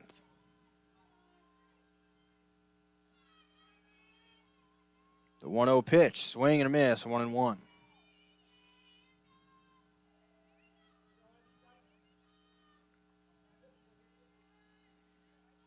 Edwards back in the box. She's 0 for 3 today, a couple of strikeouts and a pop-out to first base in foul territory. 1-1 pitch, foul out of play on the right side, 1-2.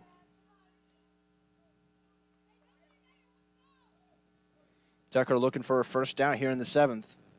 They go a long way towards giving her some confidence to finish out this game, looking for a complete game. Looks to her wristband, has the sign, 1-2 pitch. Just missed. I thought she had Edwards looking that time. That corner's been called a strike a lot of the day. Didn't get it that time. So 2-1 now, or 2-2 rather, on Edwards. Tucker, the 2-2 pitch. This one pops up towards third, going back on it as Flowers. She will put it away for out number 1. That one jammed. Edwards just got a piece of it and popped it up to third base. And that's out number 1 here in the 7th.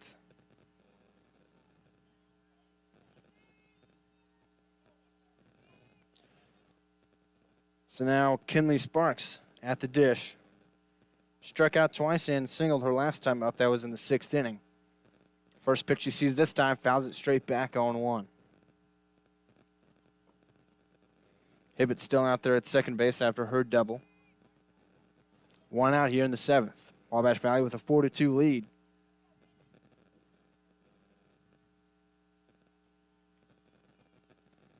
Long look towards the dugout for Tucker. Has her sign and checks the wristband, but first we're going to have time from the hitter, Sparks. Game within the game here. Now Sparks will step back in. 0-1, swing and a miss, 0-2. Riley Cunningham on deck. Sparks at the plate. Hibbett at second, an 0-2 count. Tucker trying to put her away. 0-2 pitch. Just off the outside corner, 1 ball, 2 strikes. Good discipline there from Sparks.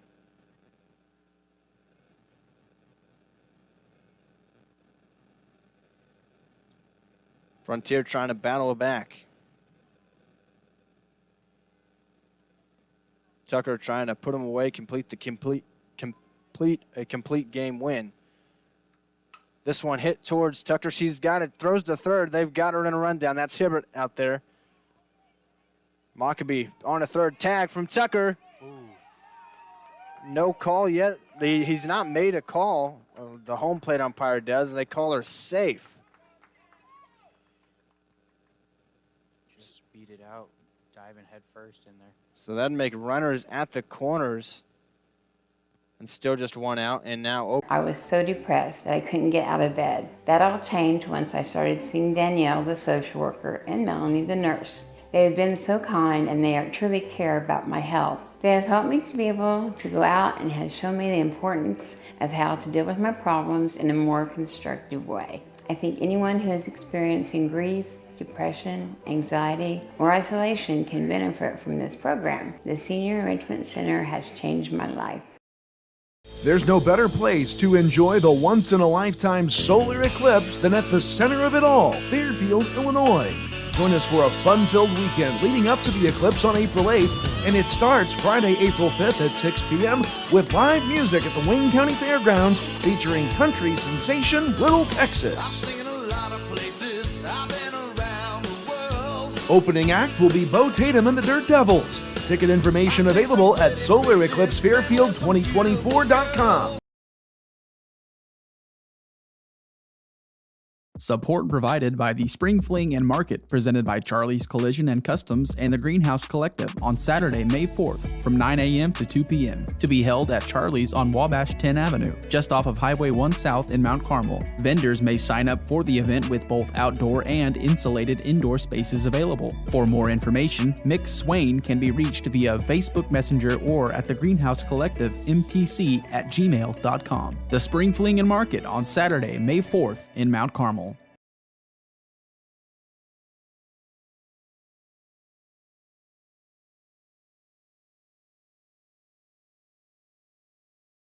Support provided by the Wabash Valley Arts Council, welcoming acclaimed musical artist Chris Valillo and old-time roots music, Thursday, March 21st at 7 p.m. in the Rubeck Arts Center on the campus of Wabash Valley College. Ticket information is available by phone at 618-263-5164. Patron passes will be honored.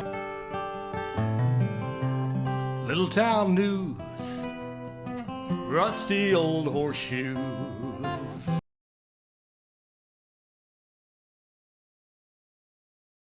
One of them from utility service, and that protects your equipment and also protects voltage in a dangerous situation.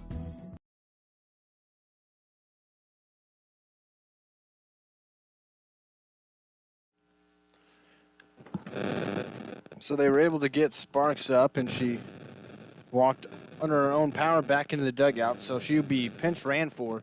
So at first base, it looks like it'll be Addie Dungy. So with 1 out, there will be 2 on at the corners. It'll be Hibbett at third base, who was called safe after being in a rundown. And it'll be Dungy, the pinch runner, at first base. And at the plate, it'll be Riley Cunningham securing a win in game 1 of this doubleheader. The catcher, Abby Cunningham, at the plate now. First pitch from Tucker. This one popped up. Heichelbeck back. Now she'll come in. Camps underneath it and makes the catch. Wabash Valley avoids a bit of a rally in the 7th. They win their 7th in a row, 4-2 over Frontier College. Big day from Alyssa Wilkie at the plate. A home run in the first, that was a 2-run shot. An RBI in the third and an RBI single. She had 3 of the 4 runs driven in for Wabash Valley. And Alexis Tucker also drove in a run back in the 6th, that insurance run.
Zach Reynolds, Blake Pierce, Fanny, the sophomore southpaw.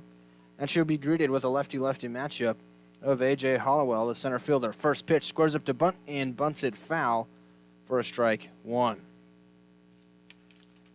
The lineup for Frontier here in Game 2 to be A.J. Hollowell, Madeline Griswold, Carly Bean, Kat Hibbett, Ivy Edwards, Riley Cunningham, Abby Cunningham, Grace Linchell, and Rylan Jarbeau. That'll be the lineup for the Bobcats here in game number 2. The 0-1, this one's hit towards second. The dribbler coming in on his Cam and she'll fire to first and got Hollowell by just a step. And we're underway here in game number 2. 1 up, 1 down for Wabash Valley. So now Griswold will come up, the left fielder.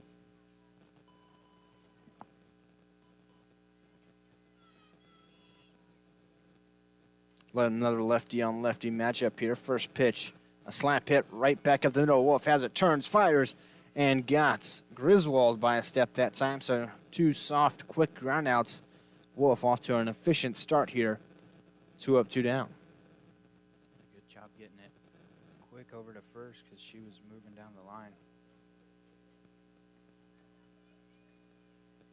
And that'll bring up the pitcher in game number 2, Carly Bean. Had a home run in the 7th inning of game 1. Also drove in a run. She drove in both runs. One was a single, one was a solo home run.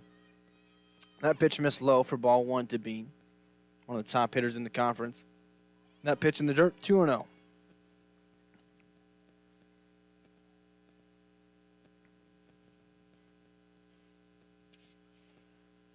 Bean, right-handed hitter, slightly open stance. The 2-0, that pitch just missed no, a strike. Delayed reaction from the umpire, but it's in there for a 2-1 count now.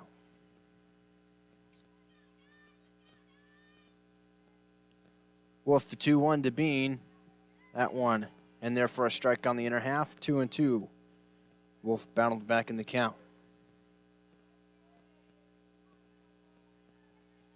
Wolf looks at the dugout, has the sign. Trying to put away Bean. 2-2 pitch. Missed low. So to run it full, 3 balls, 2 strikes. Hibbett on deck, that's who Bean is trying to extend it to. Wolf trying for a 1-2-3 first inning here in game number 2. 3-2, payoff pitch. Swing and a miss. No, just got a piece of it, and Heichelbeck couldn't hang on, so they'll do it again. Heichelbeck behind the plate in game number 2. She played center field in game number 1.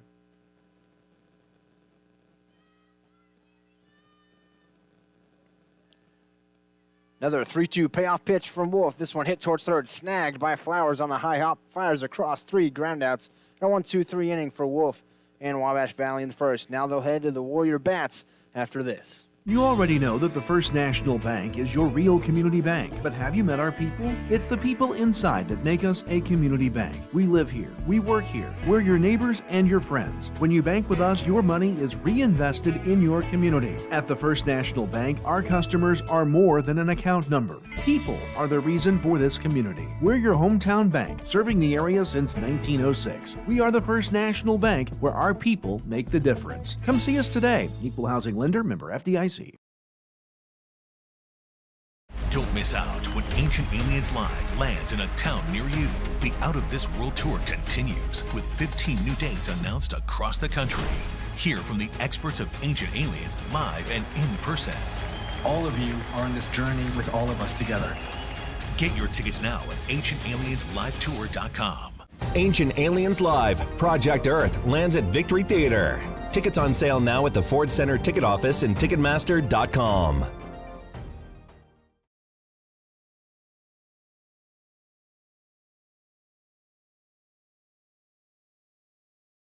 It's March Madness at Steve Faulkner Automotive. Get a 2024 Jeep Compass for $269 a month or up to $6,000 off. And a 2024 Ram 1500 up to $13,800 off. Go to SteveFaulknerAutomotive.com today. It's March Madness at Steve Faulkner Automotive. Up to $8,300 off 2023 Chargers and Challengers, and 2023 Jeep Gladiator up to $15,000 off. Amazing deals. See them all at SteveFaulknerAutomotive.com today. Bottom of the first inning now, Wabash Valley at the bats. Heichelbeck, followed by Banks and Wilkie do up this inning. Then Collins, Flowers, Higgs, Mockabee, Batson, and Cameron to round out the lineup for Wabash Valley. On the mound for Frontier Community College Bobcats is Carly Bean, one of their best hitters. Now she'll show us what she can do on the mound. Heichelbeck squares the bunt. First pitch pulls back, and it is in there on the outside corner for strike one. Wabash Valley pitched a 1-2-3 inning in the top half of the first. Wolf on the mound for them in this game number 2. Second pitch. Missed for a ball, 1-1 to Heichelbeck. Played center field in game 1. Catcher for game 2, leading off both of them. A 1-1 pitch, low and outside. No, hit the corner, so it's a strike. I got to get used to this umpire's slow cadence. 1-2 count. Bean shakes again. Now has the sign she wants, but Heichelbeck calls time. Game within the game there.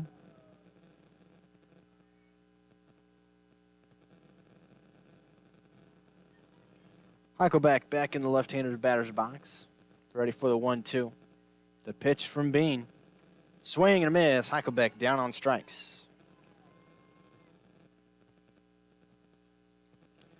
So now Emma Banks, the left fielder, another left-handed hitter for Wabash Valley, stepping up to the plate.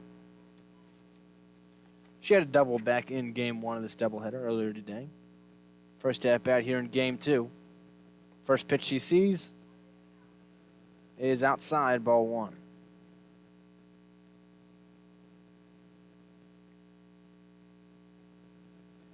Bean working quickly here, already back into it. The 0-1, or the 1-0 rather, make it 1-1 now as that one was fouled to the left side.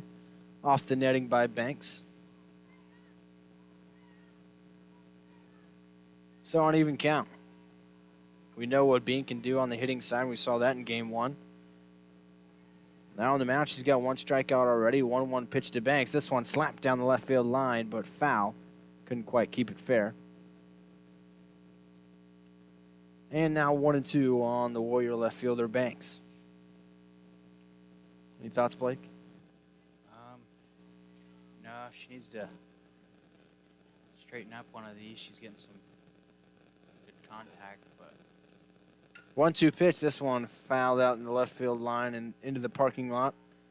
Late on that one again. Banks battling, though, staying alive with 2 strikes. Fouled off a couple in a row.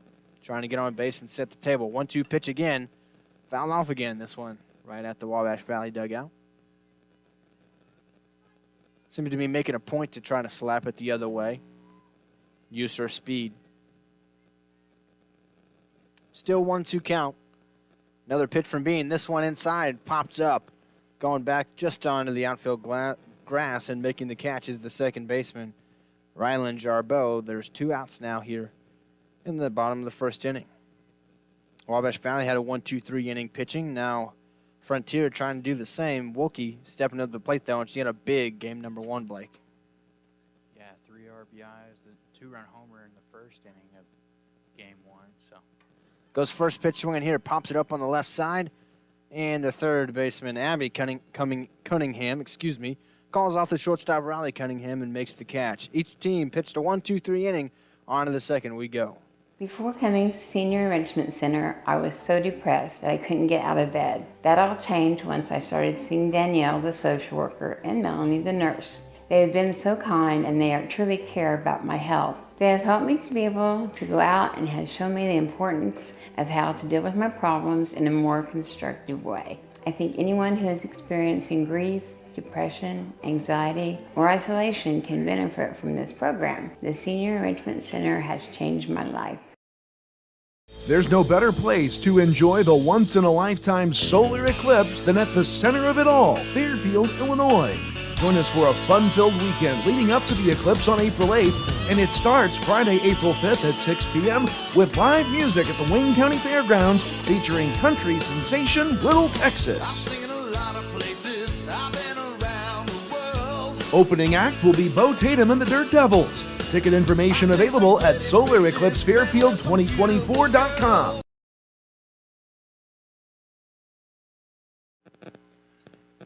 Well, each team went 1-2-3 in the first inning, so here we are, top of the second, and the cleanup hitter for Frontier will lead off. That is Kat Hibbett, who had a really good game one. She actually went 4 for 4 in game one, 2 doubles, 2 singles. So she's had a hot day. The plate has not been out yet. Wolf will try to do that here. First pitch to Hibbett from Wolf, and that one is swung on and missed for strike one. Wolf got 3 groundouts in the first. Hollowell grounded out to second. Griswold grounded out back to Wolf. And then Bean grounded out to third base. So an efficient, quick inning for Wolf. 0-1 pitch here is fouled off towards the Wabash Valley dugout. Quickly 0-2 on Hibbett, who played right field in game one and is playing first base in game two for Frontier. Frontier led by head coach Jeremy Ellis. 8-11 now in the season. They were 8-10 coming into the day. Wolf has her sign, the southpaw, with the 0-2 pitch. Low and outside, 1 ball, 2 strikes.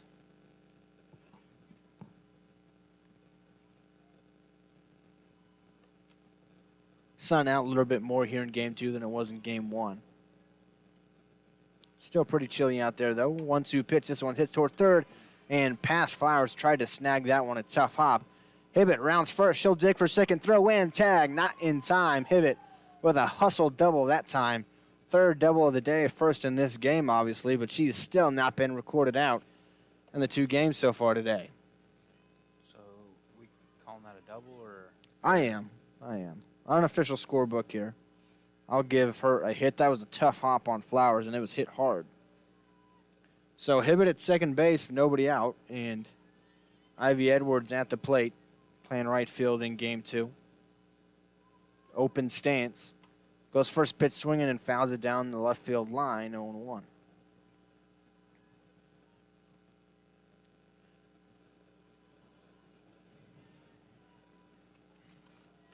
Back in game one, Edwards went 0 for 4, a couple of strikeouts and a couple of pop-outs.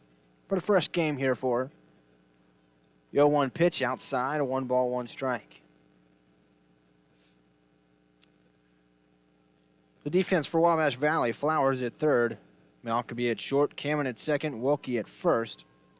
Heichelbeck behind the plate. We'll get the outfield for you after this pitch. This one flown into left field, going back on it is Banks. It's over her head and to the wall. Hibbett had to wait on it. She was at third. She rounds it. Malkaby, the cutoff, no throw. And scoring and putting Frontier on the board and ahead is Hibbett after an RBI double from Ivy Edwards. Back-to-back doubles have Frontier on the board.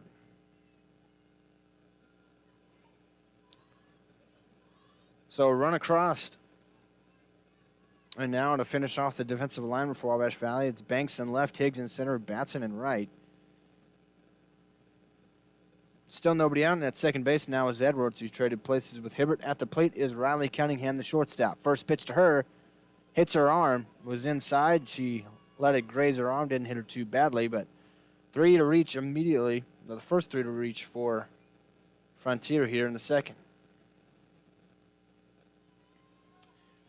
So now Abby Cunningham, who played catcher in game one and now third, after the plate with nobody out, 2 on. Here, top of the second inning, 1 across already for the Bobcats. First pitch, and their first strike, 0-1.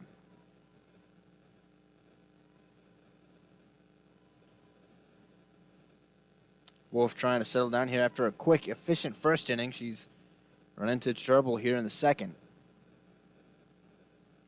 That pitch in the dirt, picked out by Heichelbeck, 1-1.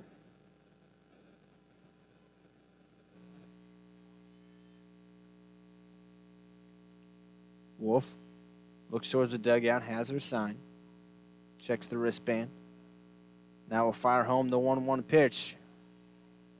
That one fouled off by Cunningham. That pitch was inside. She just got a piece of it. So Wolf trying to battle back, get her first out of the second inning. Has a good count here, 1-2 on Abby Cunningham.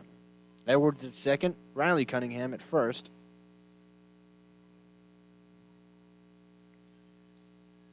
Wolf the lefty with a 1-2 pitch. That one misses low, 2 balls, 2 strikes. So an even count.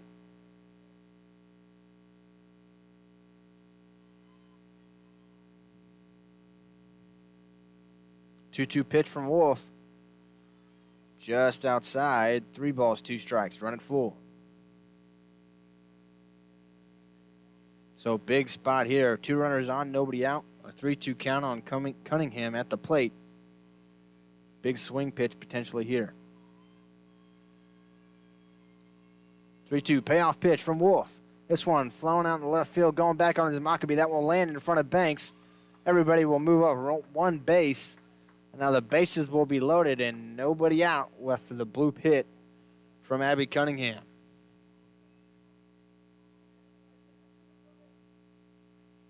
So that'll bring up Gracelyn Shell doing the catching in game 2. Did not play in game 1.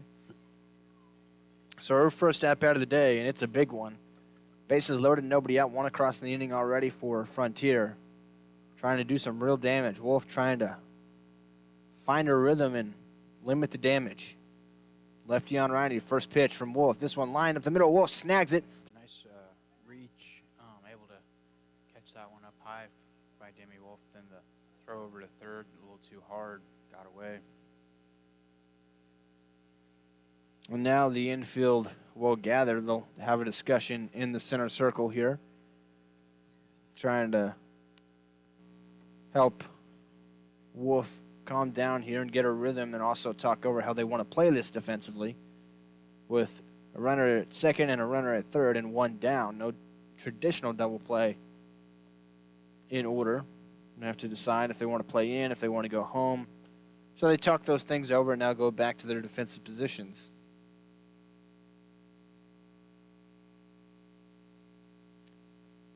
So at the plate now is Ryland Jarbeau, who had a triple in game 1. Goes first pitch swinging here, hits this towards third. Flowers has it, looks back, the runner at third, fires across just in time for out number 2 of the inning at first base. Nice play there by Flowers. It was a tough play to make. She had to look back at Cunningham at third and then still have time to fire across and get the speedy Jarbeau, and she was able to get her by half a step. Back to the top of the lineup with Hollowell, who grounded out to second her first time up. First pitch she sees here. First pitch swinging line toward short. Maccabee has it on the fly. So just 2 runs across for Frontier. They take the lead, but Wabash Valley limits it a little bit. They'll try to answer with the bats when we come back.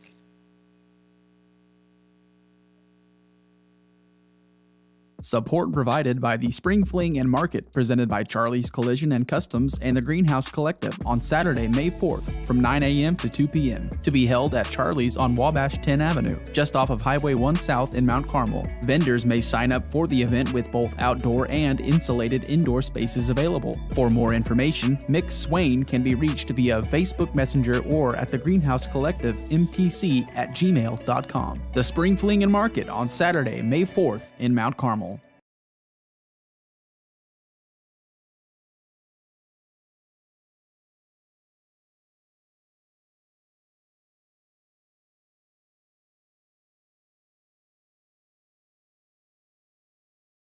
Support provided by the Wabash Valley Arts Council, welcoming acclaimed musical artist Chris Valillo and old-time roots music, Thursday, March 21st at 7 p.m. in the Rubeck Arts Center on the campus of Wabash Valley College. Ticket information is available by phone at 618-263-5164. Patron passes will be honored.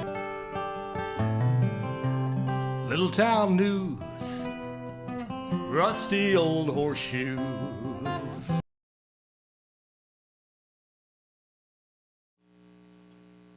Michaela Collins took the first pitch of the bottom of the second inning for a strike there from Carly Bean.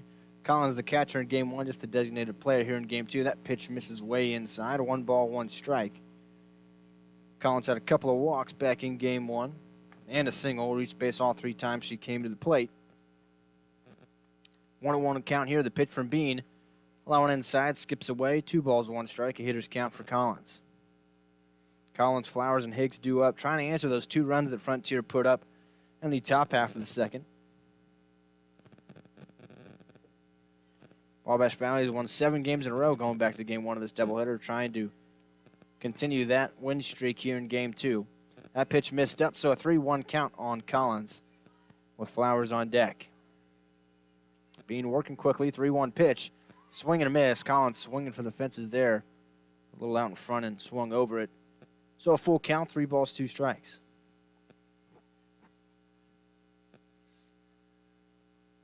Three-two payoff pitch from Bean. This one flied, lined into right field and out of play. That one shot over, heading for the soccer field. They'll do it again. Bean set, 3-2 payoff pitch once more. This one line in right field. That one's going to get down for a base hit. Collins gets things started off here in the second. Nice way to set the table for Flowers coming to the dish. Nice piece of hitting there. First hit for Wabash this game. Kayla Collins, one of their better hitters. That's why she's cleanup. Shot that one the other way, so now it'll be Carson Flowers playing third base in both games today. That one skips in the dirt for ball 1.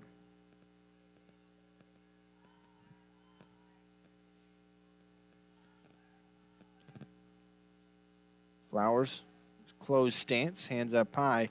That pitch in there for a strike. 1-1.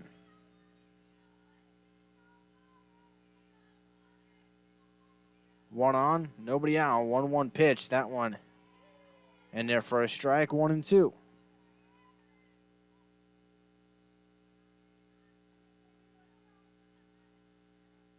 Collins at first after the single. 1-2 pitch. That one low. 2 balls, 2 strikes.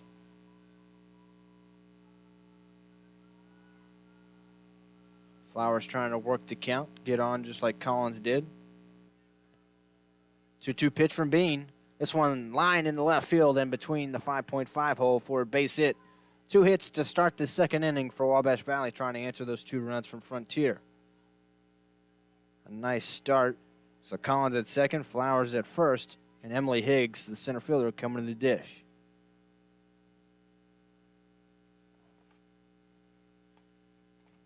Higgs walked a couple times in game number 1. Stepping up here against Bean for the first time today. First pitch to Higgs is inside for a ball. That was a nice hard fastball from Bean, but just a little inside. So 1 ball, no strikes.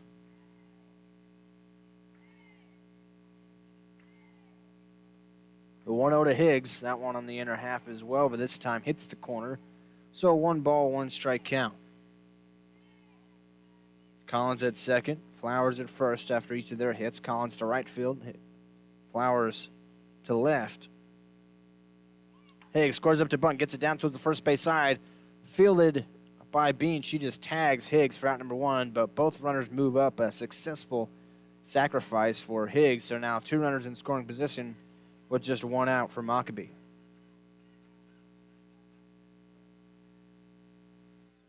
So that'll bring up the shortstop, Mockabee, with a chance to, if she can hit one in the outfield in one of the gaps, could tie things up at 2 apiece. We'll see if she can do that. First pitch way up high from Bean. So 1 ball, no strike count.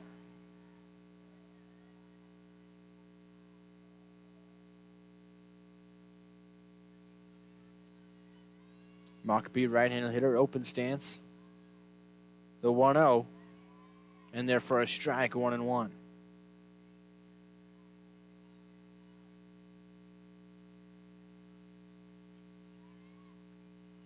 Mockabee keeps her hands low, waggling the bat at her shoulder. 1-1 is fouled off to the Wabash Valley dugout. 1 ball, 2 strikes, now Bean ahead in the count.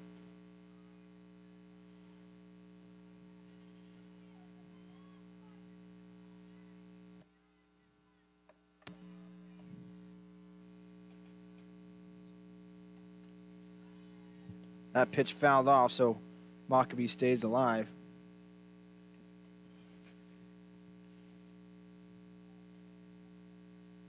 Collins at third base. Flowers at second. This one fouled off. Mockabee continues to battle here. He's down in the count 1-2, but she's had a couple of foul balls in a row.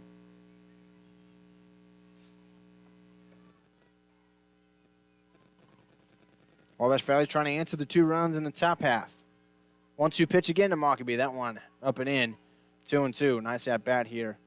Mockabee really working the count.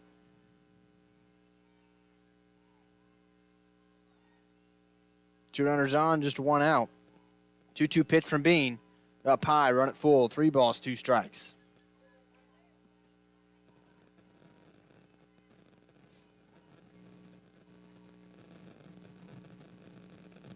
Big pitch coming here early in this game. 3-2 payoff pitch, fouled straight back.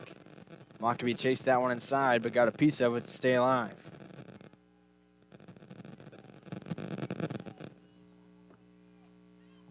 Bean and Mockabee doing battle here in the bottom of the second. 2-2 pitch, or 3-2 pitch again. That one misses low. Mockabee works a walk. Bases loaded, just 1 out for Wabash Valley. Batson coming to the plate. What an at-bat there, Blake, from Abby Mockabee to really work the count from 1-2 all the way to a walk, a lot of foul balls in between. Yeah, she really battled to get that walk. Loads up the bases here with just 1 out. Give Wabash Valley a chance to get some runs on the board.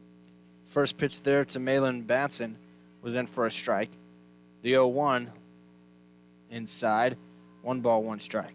Batson playing right field today for Wabash Valley. Did not play in game 1, except for a stint as a courtesy runner for the catcher. Open stance.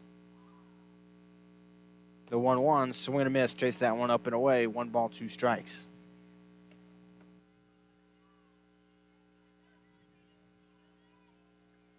Batson trying to do damage with the bases loaded, just 1 out. 1-2 pitch from Bean. Inside, 2-2. Frontier scored 2 runs in the top half of the second. Wabash Valley trying to answer here in the bottom of the second. Bases loaded, just 1 out. Even count, 2-2. The 8-hole hitter, Batson. The pitch from Bean. Up and in, 3-2. Full count, nowhere to put her. Something's going to have to give here.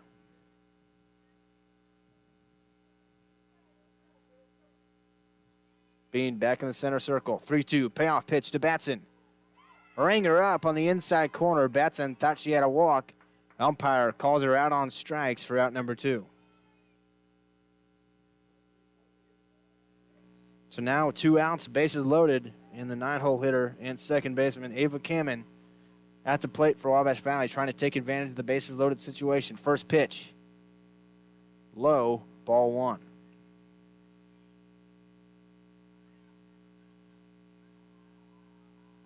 Wabash Valley trying not to squander this opportunity. 1-0 pitch to Kamen. Inside, 2-0. Good hitters count here.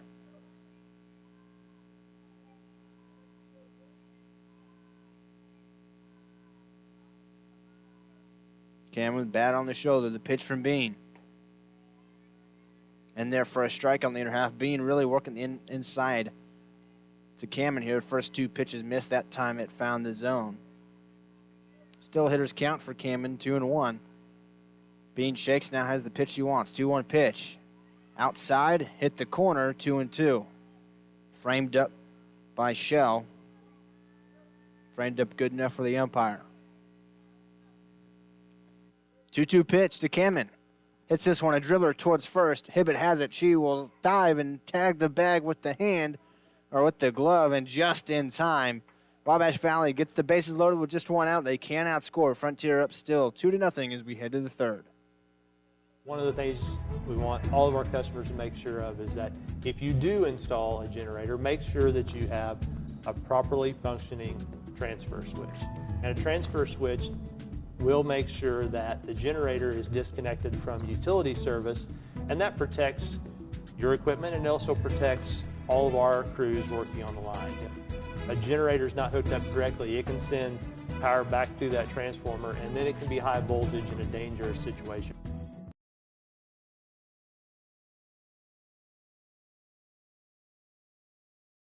Mount Carmel's original, authentic Mexican restaurant, Tequila's, is still the best, with great food and some great specials. Lunch-size margaritas are just $1.99 every Wednesday and Thursday. And check out our student specials, including chicken on the beach, Mexican rice with cheese, nacho fajita chicken, or nachos with beef, all including soda. Not a student? No problem. Check out our daily specials just for you. Great food, great specials, with great prices, all from the friendly professional staff you know and trust at Tequila's in Mount Carmel. Hi, my name is Rylan Robb. I am from Albion, Illinois, and I am a radio TV major here at Wabash Valley College. From broadcasting all sorts of sports games to producing my own TV show and radio show, the hands-on experience is... Madeline Griswold to lead off in the third inning for Frontier, up 2-0. Wolf on the mound for her third inning of work as the starter for Wabash Valley. First pitch missed outside to the lefty Griswold. 1 ball, no strikes. Griswold grounded out back to the pitcher Wolf in her first time up. Lefty on lefty matchup. 1-0 pitch. This one slapped towards the right side. Coming in is Kamen, but she has no play. Griswold showing off the wheels. An infield single to lead off the third for Frontier. So now Carly Bean, the pitcher for Frontier, at the plate. Grounded out to third her first time, but she had a home run back in Game 1, as well as an RBI single in Game 1 of this doubleheader. Slightly open stance, waggling the bat. First pitch, low, 1-0. Wabash Valley won Game 1, 4-2. Frontier up 2-0 here in Game 2, and the top of the third, nobody out. 1 runner on, that's Griswold after her infield single moments ago. This one fouled down the left field line by Bean. Kind of a defensive swing. Pitch was up and in. She just swung the bat head at it and fouled it off down the left field line. So 1-1 count on Bean, the pitcher and 3-hole hitter. One of the best hitters in the conference. We mentioned with that home run in Game 1, she's now at 11 home runs on the season already. This one lined or grounded hard down the third base line, I should say, and past Flowers for a base hit. So Bean, another hit today, first in this game, and the first 2 runners reached in the third for Frontier. That's what happened in the second, and they ended up scoring 2 runs. So now it'll be Hibbett, who's not been out today and across the 2 games. Had a double her first time up here in game number 2. Open stance, bat on the shoulder, lefty on righty matchup. Wolf the pitch. Low, ball 1.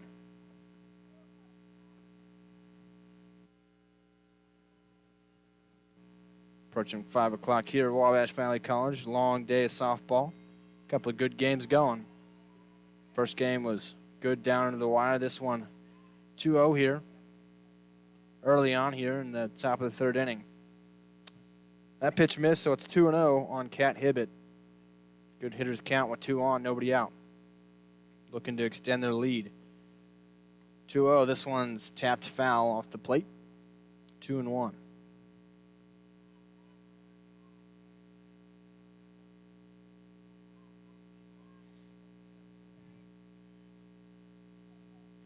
Hibbett had 2 doubles and 2 singles back in game number 1. A double already here in game number 2. 2-1 count, the pitch from Wolf. Hit towards third, stepping on the bag for 1, fired across is Flowers, and she gets a double play that time. Heads up play there to step on the base for the easy out to start that double play. All of a sudden, there's 2 down. Really nice play there by Carson Flowers. Yeah, that's exactly what the Lady Warriors needed with the 2 on, nobody out. Momentum not on their side, and then the double play there. So just 1 runner on now. Pitch to Edwards here in their first strike, so 0-1. Edwards also doubled her first time up, and that drove home a run.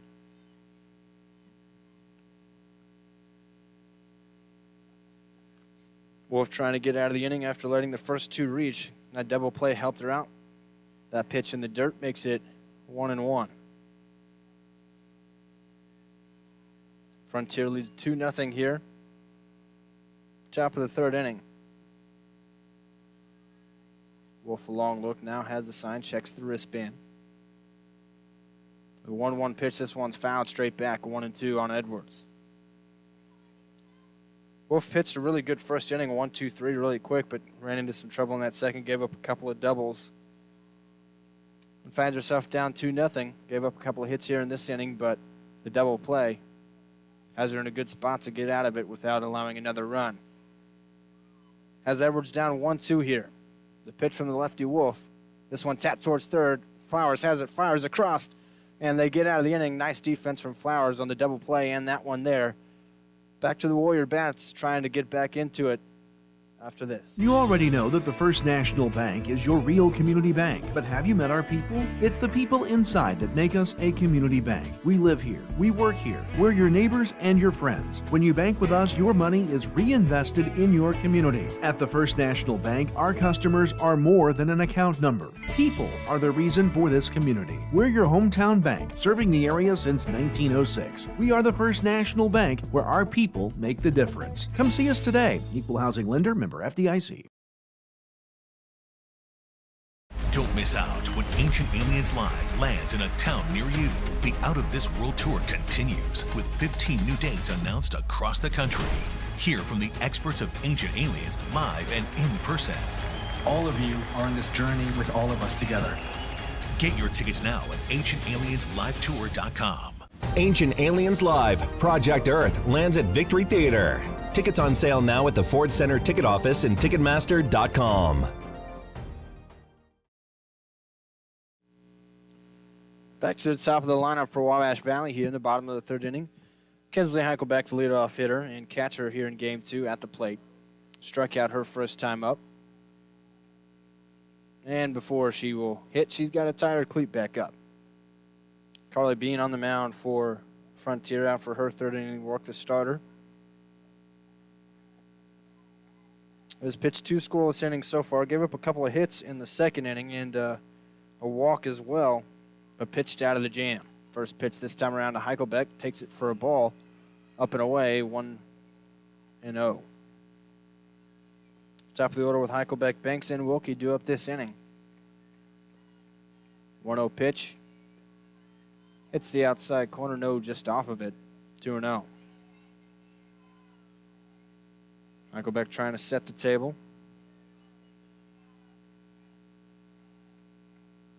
Bean working pretty quickly here. The 2-0 pitch to Heichelbeck. Check swing definitely went around that time. 2 balls, 1 strike. Heichelbeck going with kind of the slap hitter approach this time here in Game 2. Didn't do that much in Game 1. 2-1 pitch. Scores up momentarily, pulled back. It's 3-1 now. Good hitter's count. Trying to reach base to start at the bottom of the third here. Bat on the shoulder. 3-1 pitch.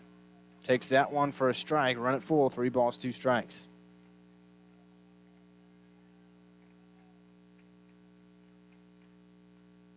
Heichelbeck to backstop. 3-2 payoff pitch. Chases that one. Swing and a miss. A strikeout for Carly Bean, who comes back after being down 3-1 in the count. So Heichelbeck down on strikes for the second time today. Then I bring up Emma Banks, who popped out the second her first time up. Banks, another left-handed swinger, the left fielder today for Wabash Valley. First pitch she sees from Bean, she slaps that one foul down the left field line and out of play.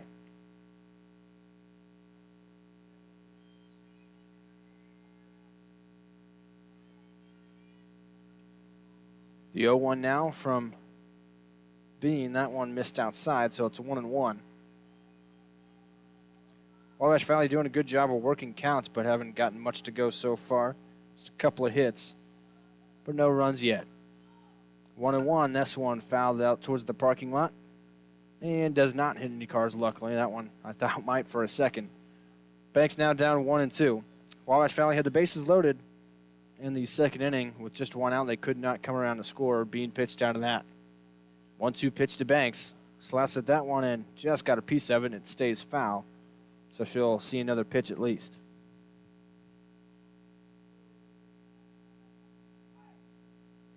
Wilkie on deck, who had a big game number 1 of this doubleheader. Drove in 3 of Wabash Valley's 4 runs in the win. Down 2-0 here. Banks at the plate, 1-2. Pitch from Bean. This one slapped towards third, snagged by Abby Cunningham, and she fires across and gets Banks. That one hit hard, but Cunningham snagged it for out number 2. So now Alyssa Wilkie will come up, popped out to third base her first time up back in the first inning. She had a home run in game 1, a line drive, 2-run shot to center field. Also had an RBI single. First pitch here, line towards the Frontier dugout off the fencing there for strike 1.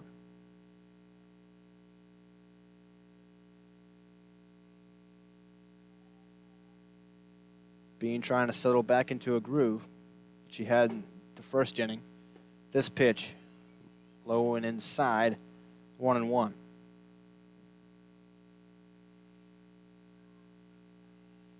Bean been working quickly, but took her time this time. Yeah, she did a good job last inning getting out of the bases loaded jam, and now back to quick work here. That pitch missed up high, so it's now 2 balls and 1 strike, a hitter's count for Alyssa Wilkie. Leads Wabash Valley in most hitting categories this season. 2-1 pitch, flat out of play on the right side, evens it up 2-2. Her home run back in game number 1 was her 3rd of the season, and she leads the team in RBI with 24 after game 1. Collins, who's on deck, the cleanup hitter, is behind her with 21 RBI in the season. 2-2 pitch, misses low in the dirt. So 3 balls, 2 strikes, a full count here on Wilkie, trying to get on base with 2 outs for Wabash Valley here in the bottom of the 3rd inning. Bean looking for another 1-2-3 inning. 3-2 pitch. This one fouled off. They'll do it again. Wilkie battling here. Played second base in game 1. She's playing first in game 2. She'll reach first, and we'll see if they can. So to bring up Michaela Collins, who singled on a line drive to right field her first time up. As I mentioned, Wilkie leads Wabash Valley most hitting stats. Collins right there with her. They've been the top 2 hitters this year. That pitch missed low for ball 1. That pitch inside, 2-0. So now starting to have some struggles with the zone after a quick first couple of outs. Only allowed 2 hits, but she has allowed 2 walks as well so far here early on. 2-0 pitch to Collins, hit right back up the middle off the glove of Bean.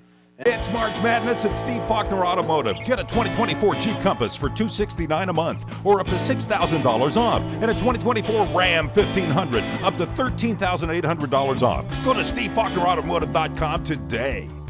It's March Madness. It's March Madness at Steve Faulkner Automotive. Get up to $4,750 off 2023 Ford Explorers and 2023 Ford F-150s. Get 1.9% for 72 months or up to $7,800 off. Go to SteveFaulknerAutomotive.com today. It's March Madness at Steve Faulkner Automotive. Get a 2024 Jeep Compass for $269 a month or up to $6,000 off, and a 2024 Ram 1500 up to $13,800 off. Go to SteveFaulknerAutomotive.com today. Before coming to Senior Enrichment Center, I was so depressed that I couldn't get out of bed. That all changed once I started seeing Danielle, the social worker, and Melanie, the nurse. They have been so kind, and they have helped me to be able to go out and have shown me the importance of how to deal with my problems in a more constructive way. I think anyone who is experiencing grief, depression, anxiety, or isolation. Riley Cunningham to lead things off for Frontier here as we enter the 4th inning. Frontier up 2-0. Wolf back on the mound for Wabash Valley. First pitch this time just misses for ball 1.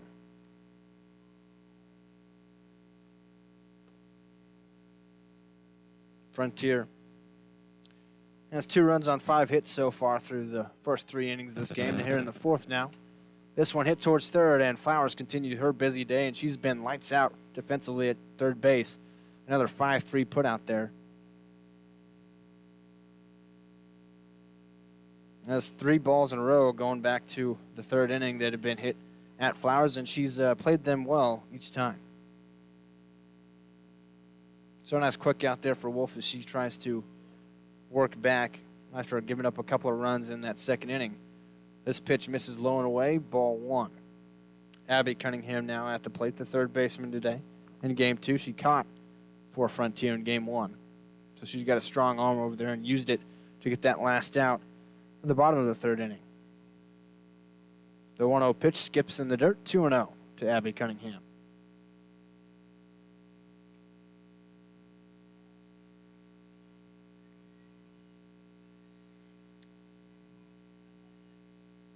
Wolf, the left-hander for Wabash Valley, a sophomore, one of the few sophomores on this Wabash Valley team. Fires home the 2-0. That one misses. 3-0. We'll see if Abby Cunningham has the green light from Coach Jeremy Ellis. Wolf has the sign and checks the wristband. 3-0 pitch. Does have the green light. Hits it towards short. Mockabee scoops it up, fires across in. Picked out over there at first base by Wilkie. So 2 groundouts here for the first 2 outs of the 4th inning. Back to what Wolf was doing in the first now with a lot of groundouts.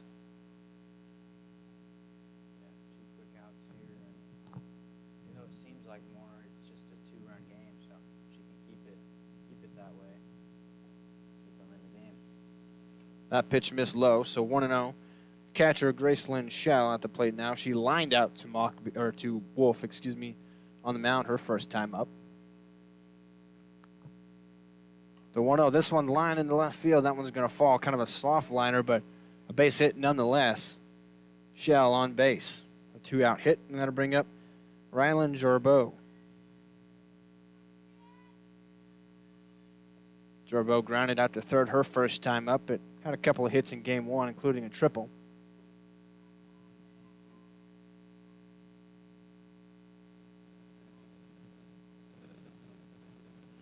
Wolf, the southpaw, fires home to Jarboe. That pitch low and away, ball 1.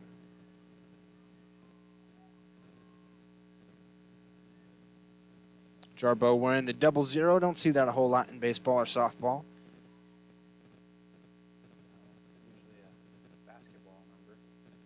That pitch in the dirt, 2-0 to the Frontier second baseman, Rylan Jarboe. Right-handed hitter. Bat on her shoulder. Now lifts it up. 2-0 pitch in there for a strike. 2 outs here, top of the 4th inning.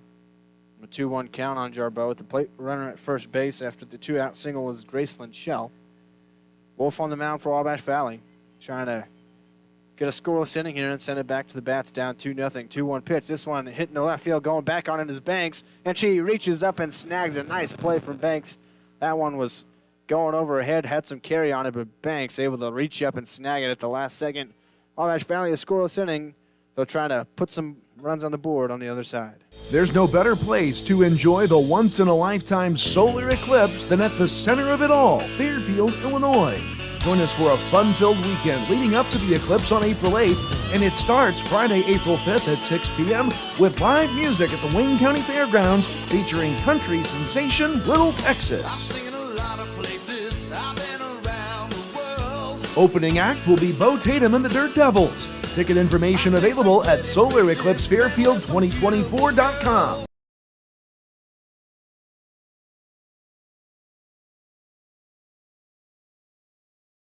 Support provided by the Spring Fling and Market presented by Charlie's Collision and Customs and the Greenhouse Collective on Saturday, May 4th from 9 a.m. to 2 p.m. to be held at Charlie's on Wabash 10 Avenue, just off of Highway 1 South in Mount Carmel. Vendors may sign up for the event with both outdoor and insulated indoor spaces available. For more information, Mick Swain can be reached via Facebook Messenger or at the Greenhouse Collective mtc@gmail.com. The Spring Fling and Market on Saturday, May 4th in Mount Carmel.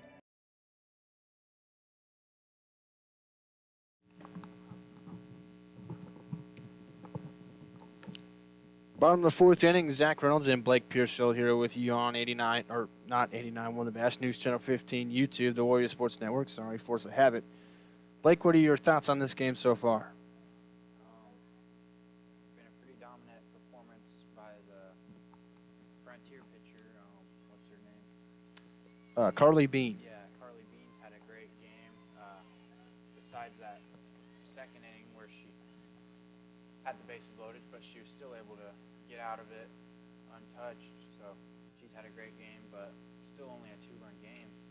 So Wabash Valley still has time here in the bottom of the 4th to come back and try to tie it up here.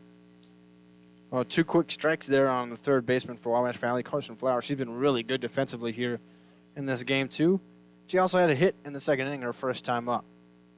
Good game for her so far. This one flown out in this left center field. This one way back and out of here. Carson Flowers continues her day. The defense and the offense. A home run gets Wabash Valley on the board. That's one way to start the 4th inning. We're talking about trying to start it with trying to get a comeback going, and Flowers cuts the lead in half, or the deficit rather in half, with a solo shot to deep left center field. That one way out there.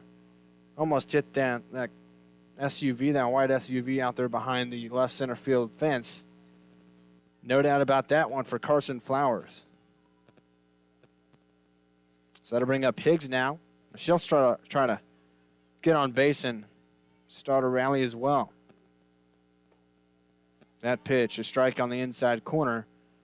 0-1 to Emily Higgs, the center fielder.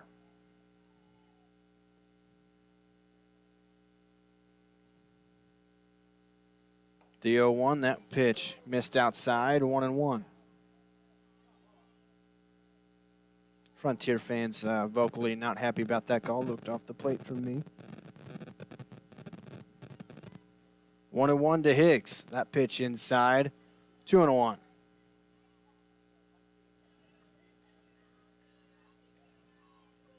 Higgs steps out. Now she'll step back in the box. Right-handed hitter.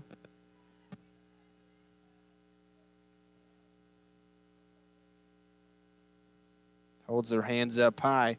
Hits this one back up the middle. That's going to get through for a base hit. 2 hits in a row to start the inning for Wabash Valley. A home run from Flowers and now a single from Higgs sets the table for the rest of the lineup. Higgs, who we know has some speed at first base now, and Abby Mockabee, who walked her first time up after a long, nice battle with Carly Bean, steps back in here with a runner on base and nobody out here. Bottom of the 4th inning. First pitch to Mockabee this time, up and in. 1 ball, no strikes.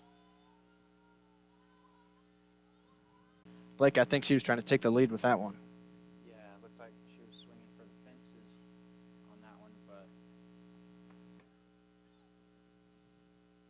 yeah, perfect start to this inning for Wabash Valley. That pitch just missed off the plate, so 2-1, a hitter's count for Abby Mockabee, the Warrior shortstop.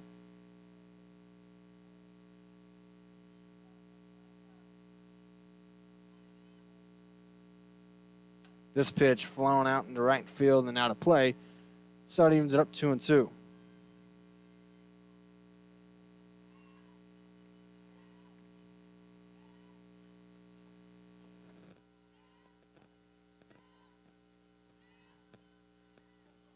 The 2-2 pitch to Mockabee off the plate, 3-2. So Mockabee, who had a 3-2 full count against Bean her first time up and worked a walk, has got another 3-2 count here.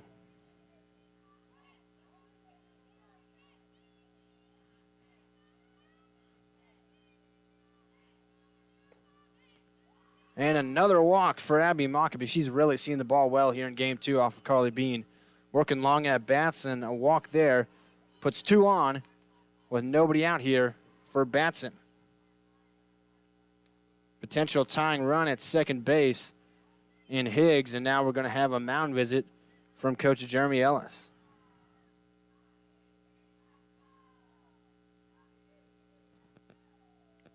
So Mockabee will be at first. Higgs will be at second. We'll see if this is the end of the line for Carly Bean or if they stick with her.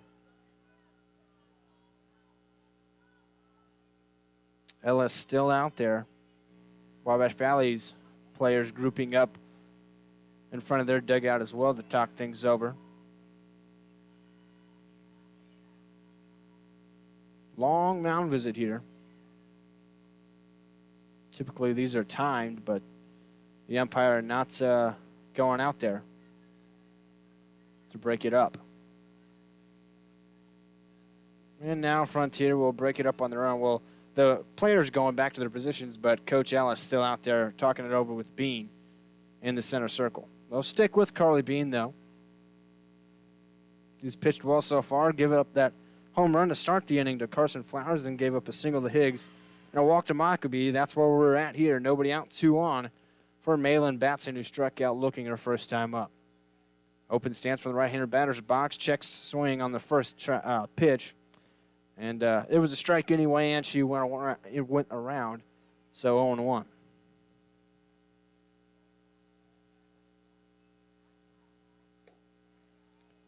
Next pitch misses, so it'll be an even count, 1 ball, 1 strike.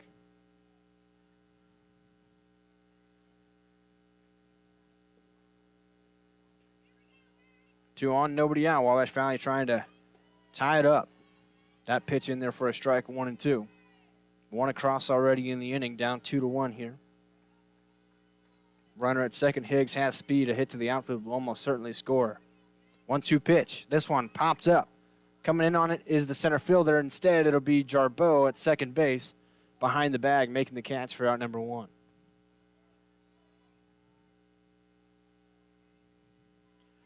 So now that'll bring up Ava Kamen, who grounded out to first base her first time up.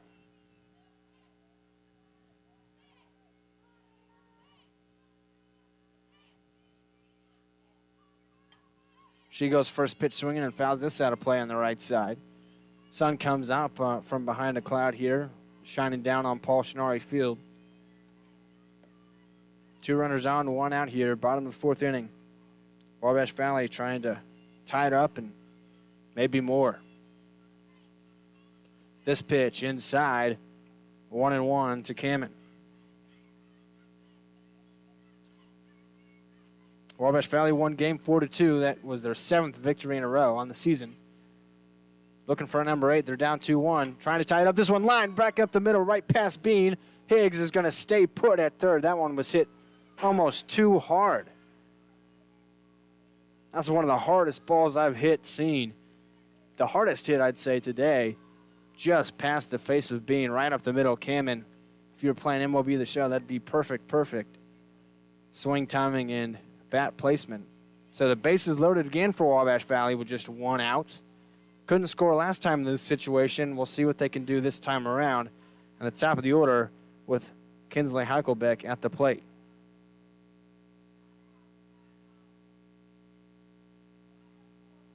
It was an absolute laser back up the middle from Ava Kamen. Higgs has so much speed, but that was just hit so hard she didn't have a chance to get around third. Wabash Valley putting a hurting on Carly Bean here. 3 hits in the inning, including a home run. Bean's still out there. Wabash Valley trying to cash in. Bean trying to work out of another bases loaded jam like she did last time she was in this situation. First pitch misses outside, 1 ball, no strikes. Big time momentum at bat here, Blake, for either side. If Bean can somehow get out of this jam again, that could be all the momentum Frontier needs. 1-0 pitch, up and in, 2-0. On the other hand, if Wabash Valley can get a couple of crosses and take the lead, they might be able to ride that all the way to the end. Yeah, Wabash Valley definitely with the momentum right now. The 2-0 pitch. 3-0 now. That one missed outside. Nowhere to put Heichelbeck in a 3-0 count. Bases loaded. A walk would tie it up. A hit could do more. 3-0 pitch. Strike on the inside, back in. Still a big-time hitter's count. 3-1 pitch from Bean. Takes that one for a strike, a run at full. 3-2. Bases loaded, 1 out, 3-2 count. Heichelbeck at the plate, working against Bean.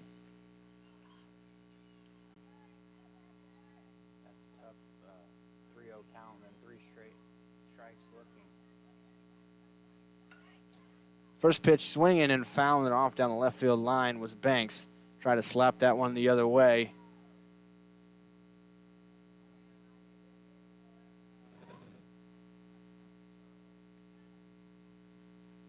To limit the damage and keep a lead for Frontier. Wabash Valley trying to cash in and at least tie. Wilkie on deck. Banks trying to extend it to her and bring home some runs. 1-2 pitch from Carly Bean to Banks. This one hit up the middle. Past the diving shortstop Cunningham. 1 run in. Here comes another. Wabash Valley takes the lead 3-2 on the 2-run single from Emma Banks. Just got through past the diving shortstop. It wasn't hit hard, but it was hit perfect spot just to get through there. And yeah, huge two-run RBI. Take the first lead of the game. So 3-2 now after the Banks 2-run single. And with 2 outs, Wilkie will step up to the plate. The runner at first and second trying to do some more. Walked her last time up. Pitch from Bean. This one tapped towards third. Coming on is Abby Cunningham. She'll fire across the diamond. They stretch it first by Hibbett. And they got Wilkie by a step. But Wabash Valley rallies back and takes the lead 3-2. We're heading to the 5th. Don't miss out when Ancient Aliens Live lands in a town near you. The Out of This World Tour continues with 15 new dates announced across the country. Hear from the experts of Ancient Aliens live and in person. All of you are on this journey with all of us together. Get your tickets now at ancientaliensLiveTour.com. Ancient Aliens Live, Project Earth lands at Victory Theater. Tickets on sale now at the Ford Center ticket office and Ticketmaster.com. It's March Madness at Steve Faulkner Automotive. Get a 2024 Jeep Compass for $269 a month or up to $6,000 off. And a 2024 Ram 1500 up to $13,800 off. Go to SteveFaulknerAutomotive.com today. It's March Madness at Steve Faulkner Automotive. Up to $8,300 off 2023 Chargers and Challengers. And 2023 Jeep Gladiator up to $15,000 off. Amazing deals. See them all at SteveFaulknerAutomotive.com today.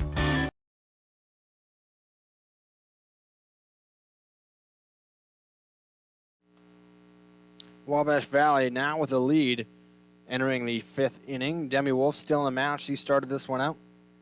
Gave up a couple of runs in the second, but has been pretty good other than that. And Wabash Valley's offense rallied to give her a 3-2 lead as we now enter the 5th inning. Game 2 of this doubleheader. They won game 1 4-2. She's lined out to short and grounded out to second rather. Open stance, lefty on lefty. This one fouled back and out of play. 1-1. Top of the order for Frontier, Hollowell, Griswold, and Bean. 1-2. Demi Wolf does not have any strikeouts in this game, but a lot of ground outs, a lot of soft contact for the most part on her outs. That's just kind of the way she pitches. In game 1, we saw Alexis Tucker had 12 strikeouts. They're 2 different type of pitchers, but they both have been really good for Wabash Valley this season. The 1-2 pitch. This one hit up the middle past the diving Cameron at second. A good effort from Ava Cameron, but couldn't haul it in. Hollowell on base with a leadoff single. So that'll bring up Griswold, who had a single her last time up, playing left field for Frontier. She's kind of a slap hitter as well. It's worked out for her.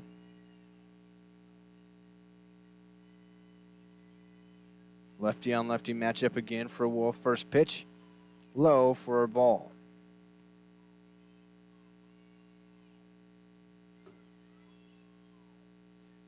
Griswold has an open stance. Squats low in the batter's box. Bat right on her shoulder. The 1-0 pitch. This one is slapped up the middle. Flowers has it, throws across, but not in time. Once again, another infield hit for Griswold. Between the 2 games, she's had at least 3 or 4 infield singles. She just slaps the ball into play and then shows off her wheels. On base again doing that. Yeah, not Not a good start here for Demi Wolf. 2 on, nobody out to start the 5th. Carly Bean at the plate. We know how dangerous she can be. Trying to help her own cause. She's the pitcher in game 2 here for Frontier. 1 for 2 in game 2. A single and also has grounded out her first time up. First pitch at this time to her is low, ball 1. Hollowell at second, Griswold at first. Nobody out here. Top of the 5th inning. Wabash Valley with a 3-2 lead after their rally in the bottom of the 4th. The 1-0 to Bean. Fouled off down the left field line. An inside pitch. He was way out in front of that one. Evens it up at 1-1 strike count. Baseball game is over now. Wabash Valley picked up a win in the Cats. 2-1 pitch to Bean. Misses 3-1. 2 on, nobody out. Bean walks it with low pitch. That one inside. Bean works a walk and loads him up with nobody out for Cat Hibbett. So 2 hits and a walk to start the 5th inning. Pitching change here. So Wolf. Roots Music, Thursday, March 21st on the campus of Wabash Valley College. Ticket information is available by phone. But they can't take the lead. Higgs guns down Bean at the plate. Brand new ball game. We're all tied up heading to the bottom of the 5th. Hi, my name is Rylan Robb. I am from Albion, Illinois, and I am a radio TV major here at Wabash Valley College. From broadcasting all sorts of sports games to producing my own TV show and radio show, the hands-on experience is as much as you want to do with it. In terms of the program, it's like almost a little family in a way, and it's really been really nice being able to experience the things I have with people that genuinely appreciate it with me.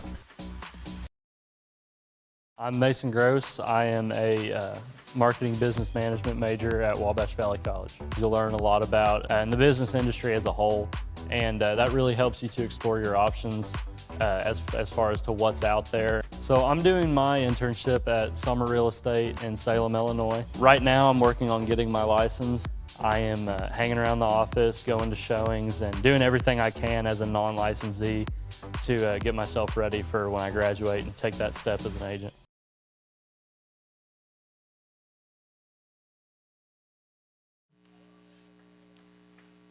All tied up again, like it was 0-0. It's 3-3 here in the 5th inning. Bottom of the 5th inning now, Wabash Valley.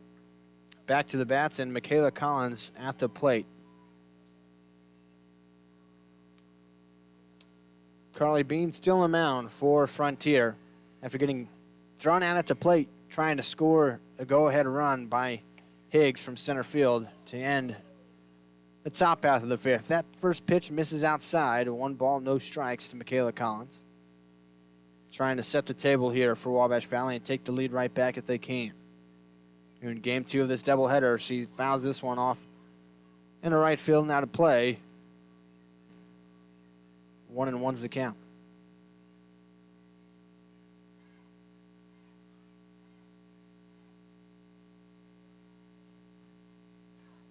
Being really taking her time now. We're working really quickly early in this game. Now she's taking her time later into it. The 1-1 pitch hit towards third. Cunningham with it, fires across the diamond, and got Collins by a step for out number 1. So Cunningham completes the 5-3 put out. And that'll bring up Carson Flowers, who's 2 for 2 today, with a single in the 2nd and a home run in that 4th inning. Flowers, a right-handed hitter, playing third base today for Wabash Valley. Squats low, takes a big hack at a pitch up high, chased it above the zone. She was trying to untie this game, Blake. She wanted her 2nd home run of the game with that swing. Instead, it's 0-2. Swing for the fences on that one. Fouls this one off. It was up and away, chased it again, but spoiled that pitch. A good pitch from Bean. Fouled it out of play on the right side.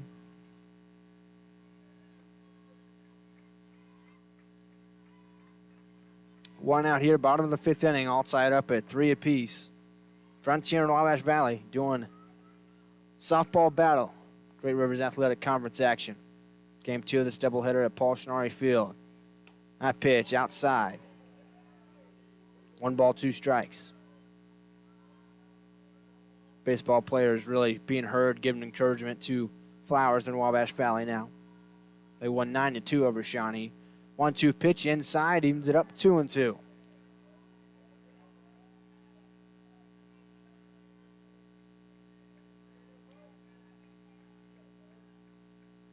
Bean looks in for a sign from Shell. Shakes a couple of times, now has what she wants. 2-2 pitch to Flowers. This one popped up left side, coming in on is Cunningham. She won't make the play. Falls harmlessly to the ground, and they'll do it again. Flowers continues to battle.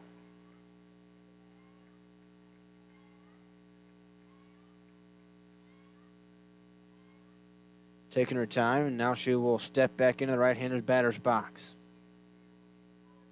Bean shakes. Now has what she wants. 2-2 again. This one hit up the middle. Flowers on base again. 3 for 3 today, her second single. Trying to start another rally for Wabash Valley like she did in the 4th.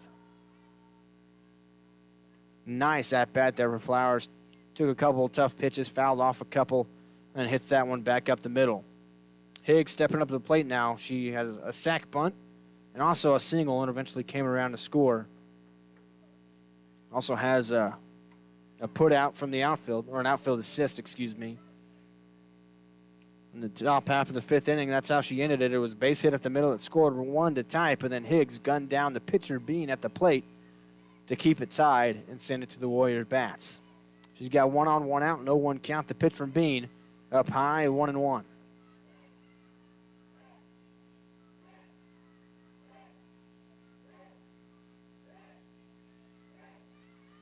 A 1-1 count for Higgs, the center fielder, at the plate. The pitch from Bean fouls this one straight back, 1-2. Just missed that one. Dugout's getting hype.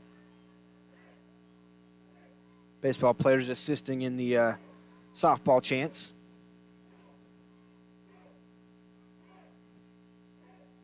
Trying to create a big-time atmosphere here at Paul Schnarre Field. 1-2 pitch to Higgs. This one hit towards right. That's through for a base hit. 2 hits in a row. Flowers at second. She holds up, throw in, and she's caught. She fell down around second. Gets in a run down. Higgs will move up to second. Flowers is tagged out. She tried to round second and fell down, tripped over the bag, and then got herself in a run down to allow Higgs to move up at least. So there will be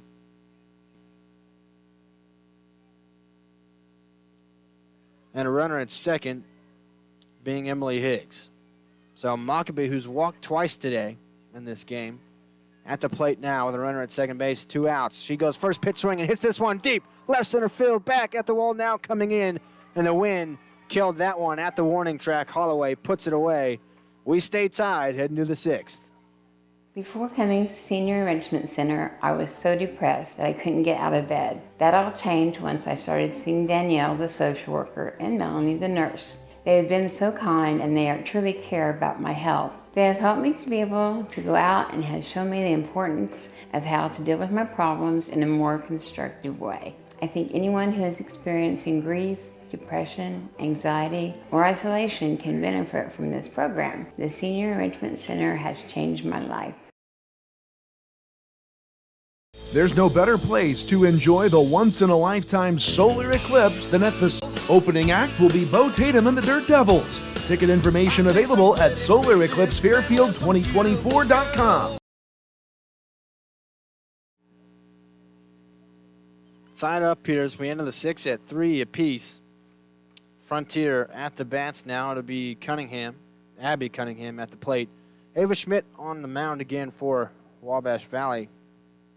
It'll be her first full inning of work, first clean inning, if you will. Where she had a full inning. She had to get all 3 outs in the 5th. But she came on with nobody out and the bases loaded and only gave up 1 run that was charged to Demi Wolf. She really pitched well to limit that and stay at least with the tie. First pitch here is up and away to Abby Cunningham for ball 1. here in the top of the 6th. Game 2 of this doubleheader. Sun's out here at Paul Schnarre Field. Still pretty chilly, though. Wabash Valley won game 1, 4-2. Trying to sweep today. This one popped up right side, and Wilkie called off by the second baseman, Ava Kamen. She'll make the catch for out number 1.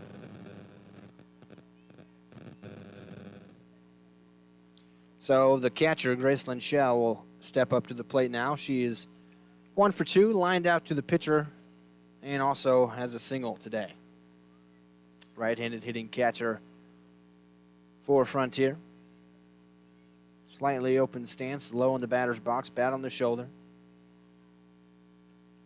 Pops this one up on a check swing into center field. Higgs over to her right and makes the catch. 2 quick outs for Schmidt in the 6th.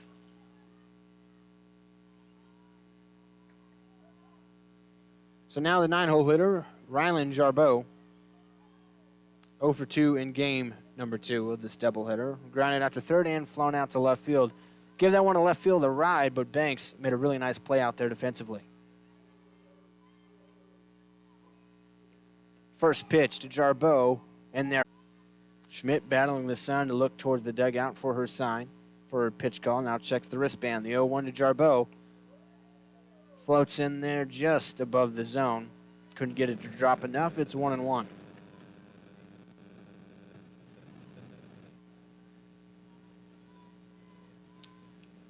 Officially in the evening here in Mount Carmel. Almost 6 o'clock. 1-1. Hits the outside corner. 1-2. Nice pitch from Schmidt. 2 outs here. Top of the 6th inning, trying to send it to the Warriors' bats. Try to take the lead back. 1-2 counts on Jarbeau. Schmidt looks for a sign. Has it. And checks the wristband. 1-2 pitch. Outside. Didn't get a chase that time. 2-2.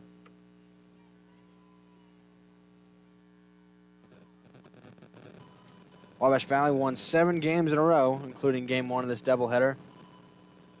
Battled back to take a 3-2 lead, and then Frontier tied it up at 3-3. That's where we are now. That pitch, low. That one floated in there. Had Jarbeau leaning. Really wanted to swing at it, but she was able to hold up. So that makes it a full 3-2 count. 2 outs here in the top of the 6th. Top of the order due up next for Frontier and Hollowell. Schmidt trying to get a 1-2-3 inning, 3-2 payoff pitch, swing and a miss. Schmidt got the strikeout to send it back to the Warrior bats. We'll see if they can take the lead back in the 6th after this. You already know that the First National Bank is your real community bank, but have you met our people? It's the people inside that make us a community bank. We live here, we work here, we're your neighbors and your friends. When you bank with us, your money is reinvested in your community. At the First National Bank, our customers are more than an account number. People are the reason for this community. We're your hometown bank, serving the area since 1906. We are the First National Bank, where our people make the difference. Come see us today. Equal housing lender, member FDIC. Don't miss out when Ancient Aliens Live lands in a town near you. The Out of This World Tour continues with 15 new dates announced across the country. Hear from the experts of Ancient Aliens live and in person. All of you are on this journey with all of us together. Get your tickets now at ancientaliensLiveTour.com. Ancient Aliens Live, Project Earth lands at Victory Theater. Tickets on sale now at the Ford Center ticket office and Ticketmaster.com.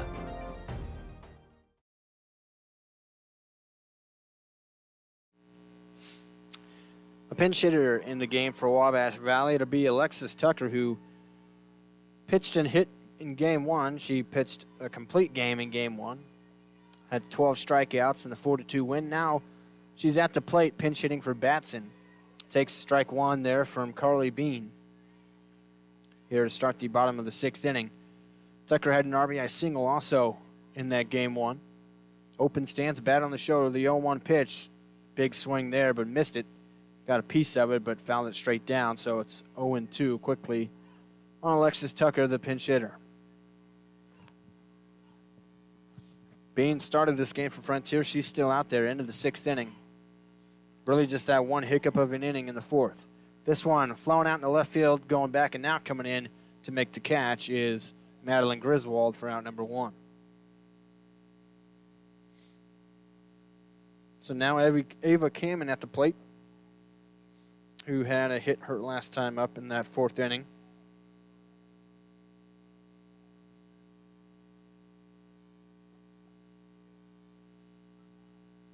Kamen playing second base in game 2. First pitch he sees this time. Strike on the inside corner. 0-1.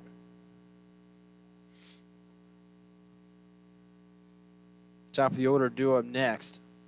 This pitch inside, a 1-1.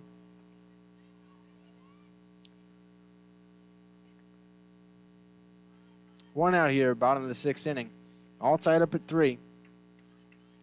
1-1 pitch from Bean to Kamen, up and away, 2 balls, 1 strike. Kamen trying to get on base and start a rally for Wabash Valley.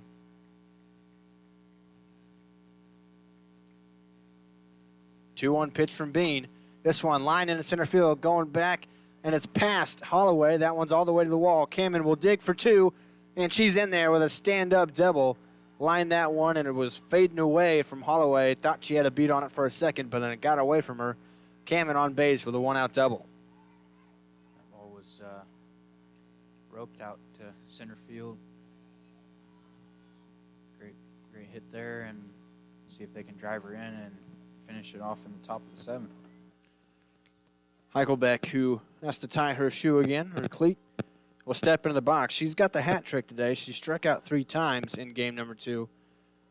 But she had a double back in game number 1. And she's got a runner at second, the potential go-ahead run at second base in Kamen. As Heichelbeck, the game 2 catcher, steps up to the plate. Left-handed hitter squares up to bunt, now pulls back. That pitch low for ball 1.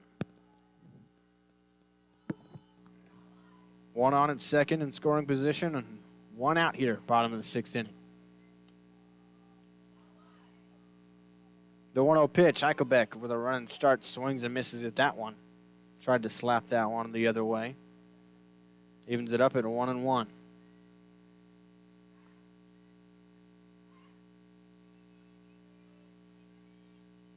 Trying to take the lead back for Wabash Valley in the bottom of the 6th. 1-1 pitch.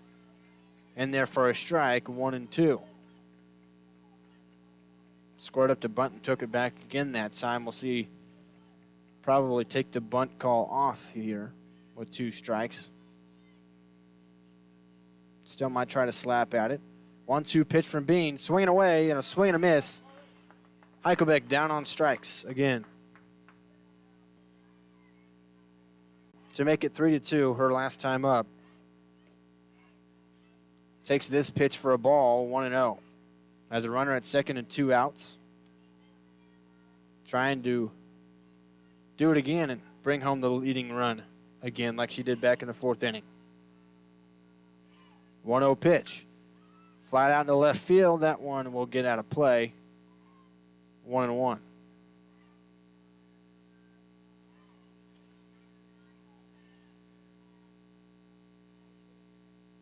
One count. Banks, left-handed hitting left fielder. The pitch hits this one towards second. Jarbo scoops it up, fires across to first, and they got her by half a step.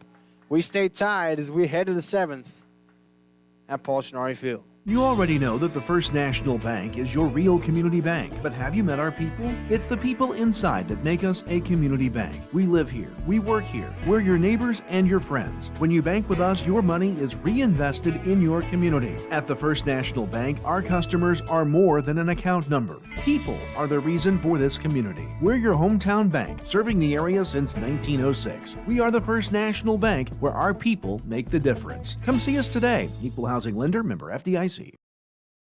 Don't miss out when Ancient Aliens Live lands in a town near you. The Out of This World Tour continues with 15 new dates announced across the country. Hear from the experts of Ancient Aliens live and in person. All of you are on this journey with all of us together. Get your tickets now at ancientaliensLiveTour.com. Ancient Aliens Live, Project Earth lands at Victory Theater. Tickets on sale now at the Ford Center ticket office and Ticketmaster.com.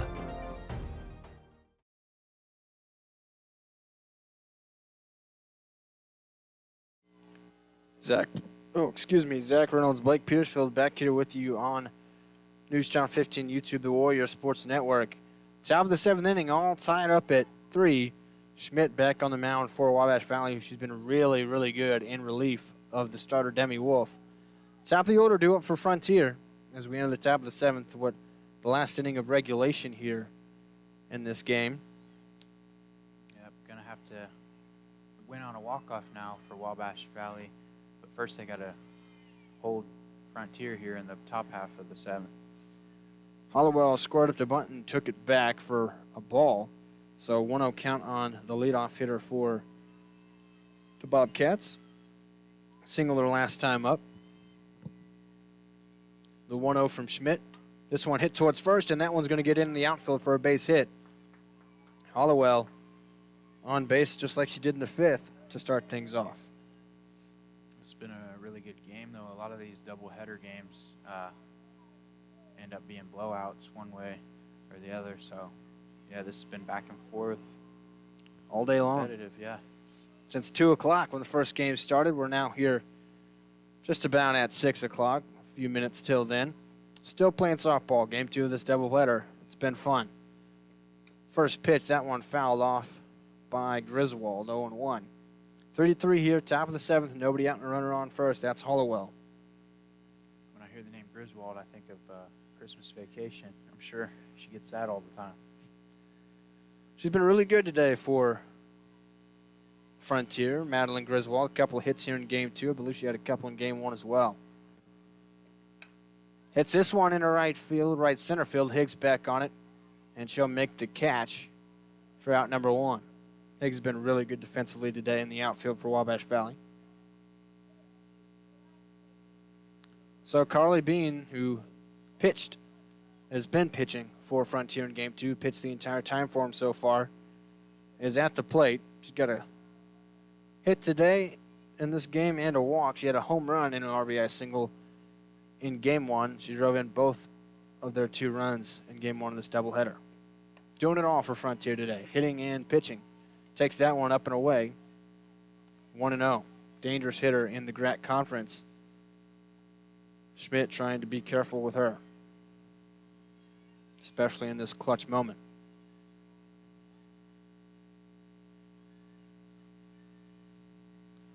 The 1-0 to Bean, swing and a miss, 1-1. Nice pitch from Schmidt. She's out in front of that one.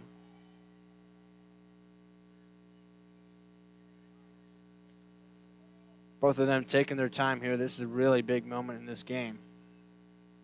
Hibbett on deck, another one of the best hitters for Frontier. 1-1 pitch. This one popped behind a home plate and on the right side. Huckelbeck gave it a look, but it got out of play. So 1-2. Schmidt ahead in the count on Bean.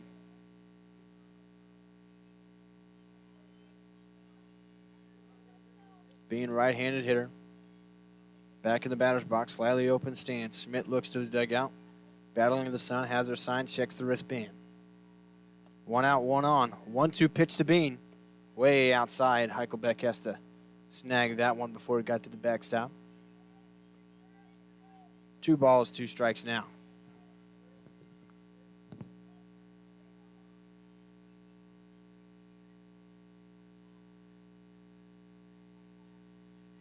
Long look now. Schmidt has the sign for the 2-2 pitch. This one hit up the middle. Cameron dives and hits off of her glove into the outfield. Staying at second base will be Hollowell. Couldn't advance to third, but Bean on base with a base hit. So 2 on and 1 out for Frontier, and Hibbett coming to the plate, who in this game has hit into a double play and struck out swinging. In Game 1, she was 4 for 4 with 2 doubles and 2 singles. So she's a dangerous hitter. That's why she hits cleanup for Frontier. Corners in for Wabash Valley. Middle infield, the double play depth. Outfield straight up, playing deep. First pitch misses up. A check swing by Hibbett did not go around. It's 1-0.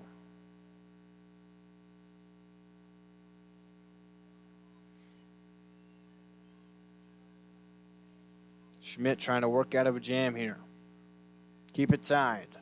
This one hit deep left field, way back at the wall and out of here. A 3-run bomb for Cat Hibbett.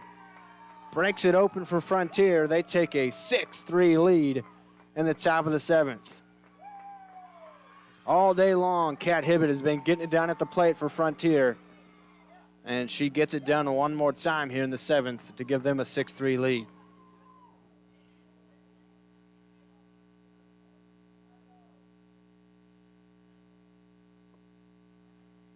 So now with the bases clear and still one out,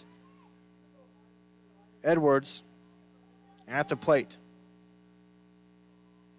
She has doubled in this game back in the 2nd inning and drove in a run when she did that.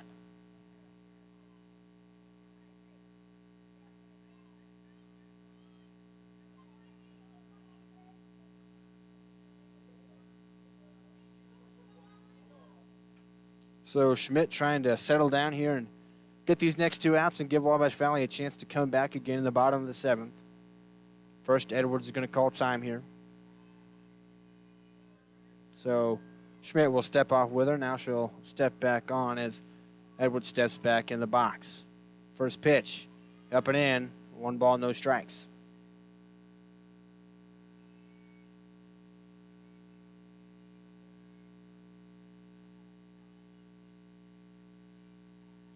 The 1-0 to Edwards, up and away this time. 2-0.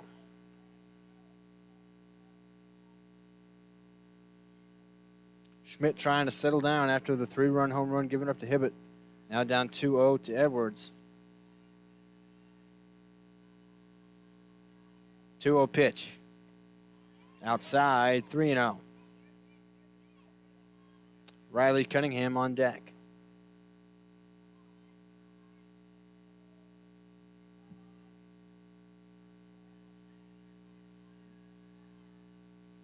Schmidt looks at the dugout and has the sign. Will come set for the 3-0. Cunningham had the green light, swung and missed at a nice fastball from Schmidt. Makes it 3-1 as Schmidt tries to battle back in the count.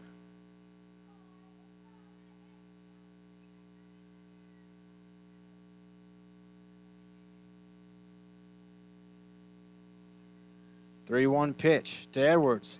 Up and away, and Edwards draws a walk. Rally continues for Frontier.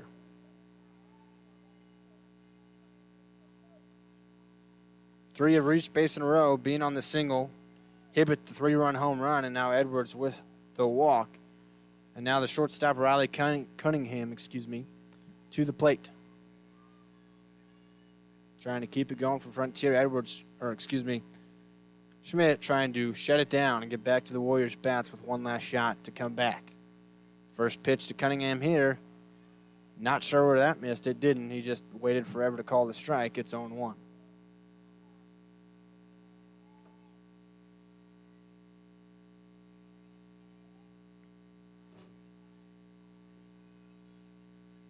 Oh, 1 pitch from Schmidt to Cunningham. This one's flown out in the left field. Banks going back on it. She's got a beat on it and will camp underneath it for out number 2.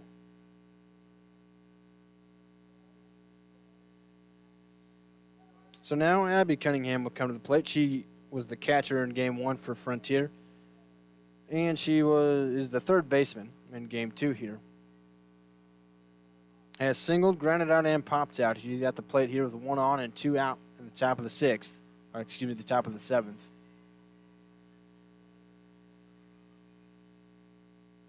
First pitch to her from Schmidt this time around is up high. 1 ball, no strikes. Cat Hibbett just moments ago with a 3-run home run to give Shawnee a 6-3 lead. Schmidt trying to send it back to Wabash Valley bats. A chance to come back. This pitch missed low. 2 balls, no strikes. Abby Cunningham at the plate trying to keep it going for Frontier and add insurance.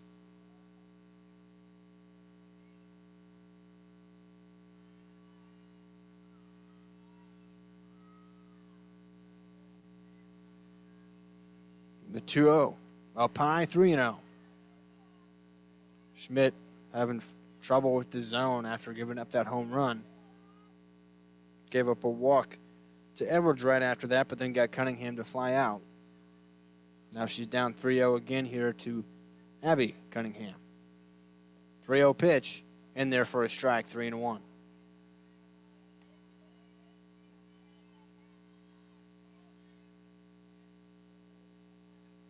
Catcher Shell is on deck if Abby Cunningham can extend it to her. 3-1 pitch from Schmidt up high. Another walk. Puts 2 on with 2 out for Shell.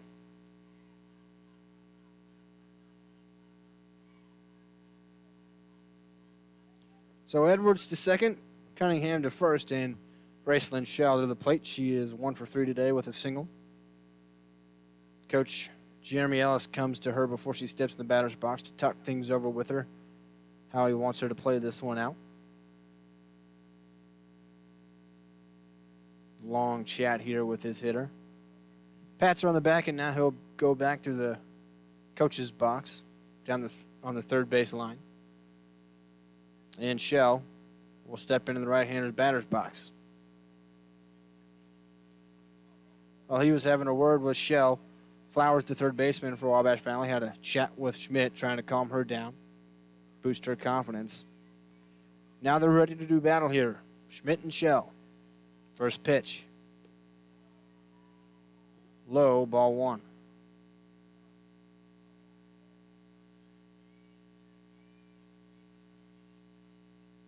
Three hits, 2 walks in the inning for Frontier, including a 3-run home run from Kat Hibbett. The 1-0 to Shell. Up and in, buzzed the tower a little bit that time. It's 2-0.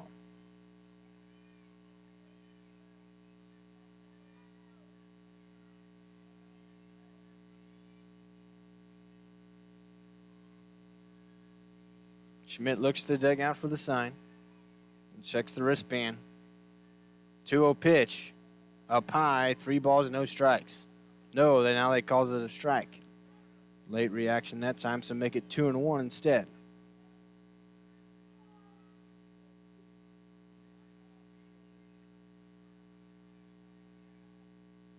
Two-one pitch from Schmidt. Up and away, 3-1. 2 outs, 2 on, 3-1 count for Shell at the plate, trying to add insurance for Frontier.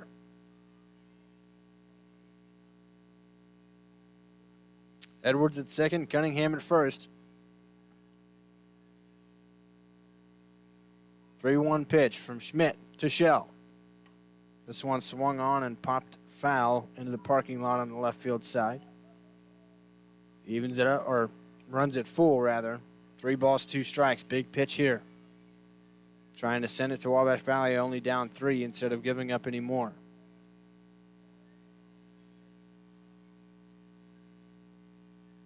Schmidt, long look for the sign. Coach Jay Montgomery looking for the perfect pitch. And now Shell will call time. No reset. Shell back in the batter's box. Schmidt back on the rubber, has the sign. 3-2 payoff pitch. This one flowing out into right field, and Kamen comes in and runs and makes the catch, ends up falling down. Nice catch by Kamen. But Kat Hibbett, 3-run home run to put Frontier back on top. They'll try to win this one in the bottom of the 7th. Wabash Valley will try to come back. It's March Madness at Steve Faulkner Automotive. Get a 2024 Jeep Compass for $269 a month, or up to $6,000 off, and a 2024 Ram 1500 up to $13,800 off. Go to SteveFaulknerAutomotive.com today. It's March Madness at Steve Faulkner Automotive. Up to $8,300 off 2023 Chargers and Challengers, and 2023 Jeep Gladiator up to $15,000 off. Amazing deals. See them all at SteveFaulknerAutomotive.com today. It's March Madness at Steve Faulkner Automotive. Get up to $4,750 off 2023 Ford Explorers and 2023 Ford F-150s. Get 1.9% for 72 months, or up to $7,800 off. Go to SteveFaulknerAutomotive.com today. It's March Madness at Steve Faulkner Automotive. Get a 2024 Jeep Compass for $269 a month, or up to $6,000 off, and a 2024 Ram 1500 up to $13,800 off. Go to SteveFaulknerAutomotive.com today.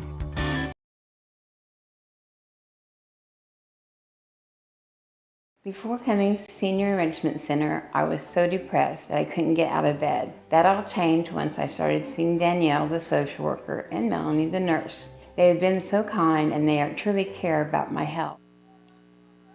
Bottom of the 7th inning, Wabash Valley with a hill to climb here, down 3. After Cat Hibbett in the top of the 7th hit a 3-run home run to give Frontier the lead.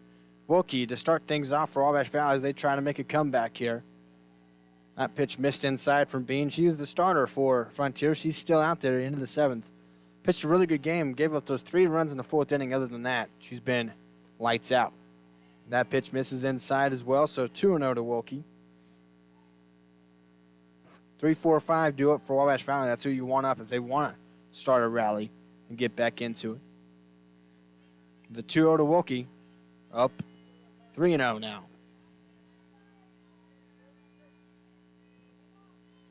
Bean trying to finish it out for Frontier. Wilkie trying to set the table for a comeback. 3-0 pitch in the dirt. Wilkie works a 4-pitch walk. It's a good start there, trying to make the comeback. So that'll bring up Michaela Collins now, who's grounded out a couple of times and also singled her first time up. First pitch to her here. First pitch swinging, hits this one in the center field. Hollowell comes in and makes the catch. Throw back to first. Not in time. Wilkie dives back in safely. Hollowell had to use the speed to come in on that one that was falling quickly. But she caught it for out number 1 here in the bottom of the 7th. So now it'll be Carson Flowers, who is 3 for 3 in this game, with a single in the 2nd, a home run in the 4th, and a single in the 5th. First pitch swing and hits this one back at the wall, way out of here. Another one for Carson Flowers. That one farther than the first, all the way out towards the road. Makes it interesting. It's now a 1-run game. Carson Flowers' 2-run home run makes it 6-5. Wow, what a game. You've seen everything. Looked like it was going to be at Frontier in the second game, but now just a 1-run game with only 1 out. I was looking down to write F8 in my scorebook for Collins out. Heard the crack of the bat, looked up, and that one was out of here. Flowers, 4 for 4 today with 2 singles and 2 home runs. What a game. Higgs at the plate now with a 1 out.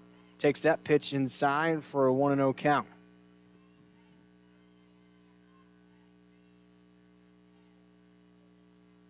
One-0 count with a 1 out. This one hit up the middle off the glove of Bean, and that's going to be a base hit for Emily Higgs. Bean got her glove on that one but couldn't snag it. Hit deflected off towards shortstop, and Higgs reaches with an infield single, her 3rd hit of the game. Now the winning run will come to bat. That's Abby Mockabee who represents the winning run. Hit one to deep left field her last time up. It got knocked down by the wind. Thought that was going to be a homer too, but it wasn't. This time up, first pitch is a ball. Missed a little high. See if she could get a hold of another. 1-0 pitch. In the dirt, blocked nicely by Shell. It's 2-0. Higgs at first base after her single. Mockabee at the plate, up ahead in the count, 2-0. This pitch misses up and away, 3-0. See how long Jeremy Ellis and the Bobcats stick with Bean here. 3-0 pitch to Mockabee. Inside, Mockabee works a walk, her 3rd walk of the game. So the winning run at first base now for Wabash Valley. Malin Batson now coming up to the plate.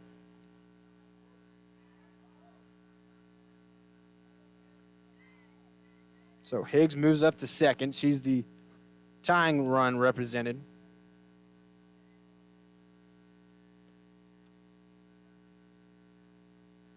Coach Jay Montgomery talking things over with her hitter Batson here.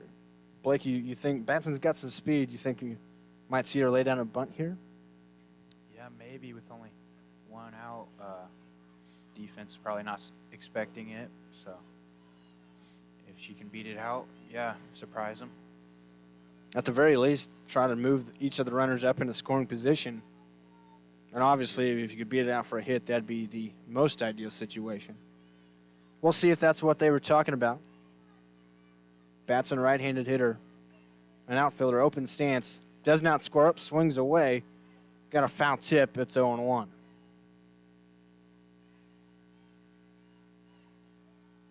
One out here. Bottom of the 7th inning. Wabash Valley, a home run already in the inning from Carson Flowers to bring it within 1. Trying to come back after giving up 3 in the top of the 7th.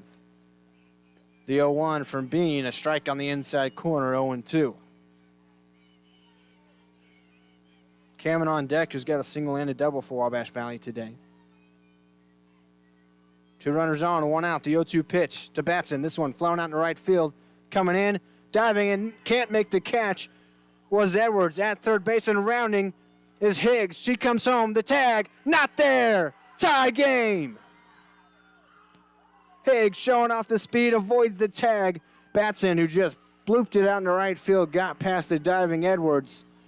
Wabash Valley with a prime chance to walk it off now with a tie game and the winning run at third base, just 1 out.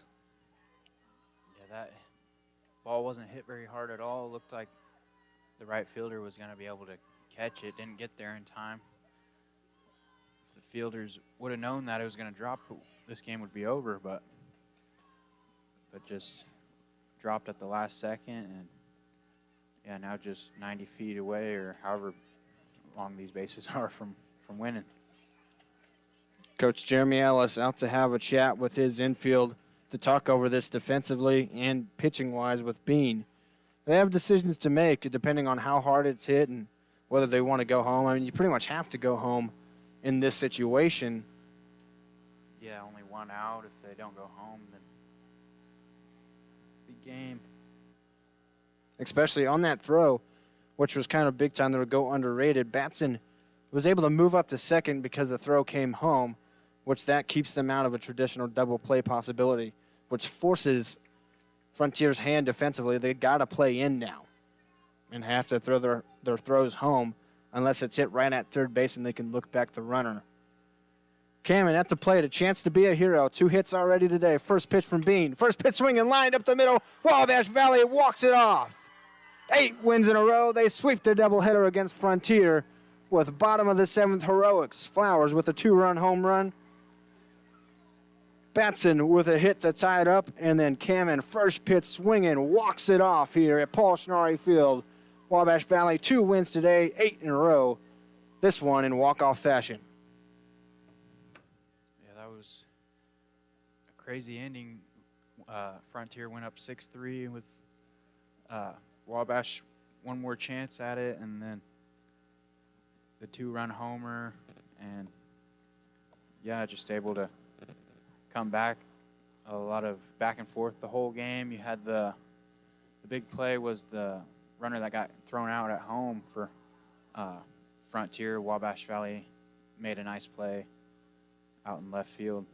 So yeah, just an exciting game all around. Can't ask for much more out of a softball game than you did here in Game 2.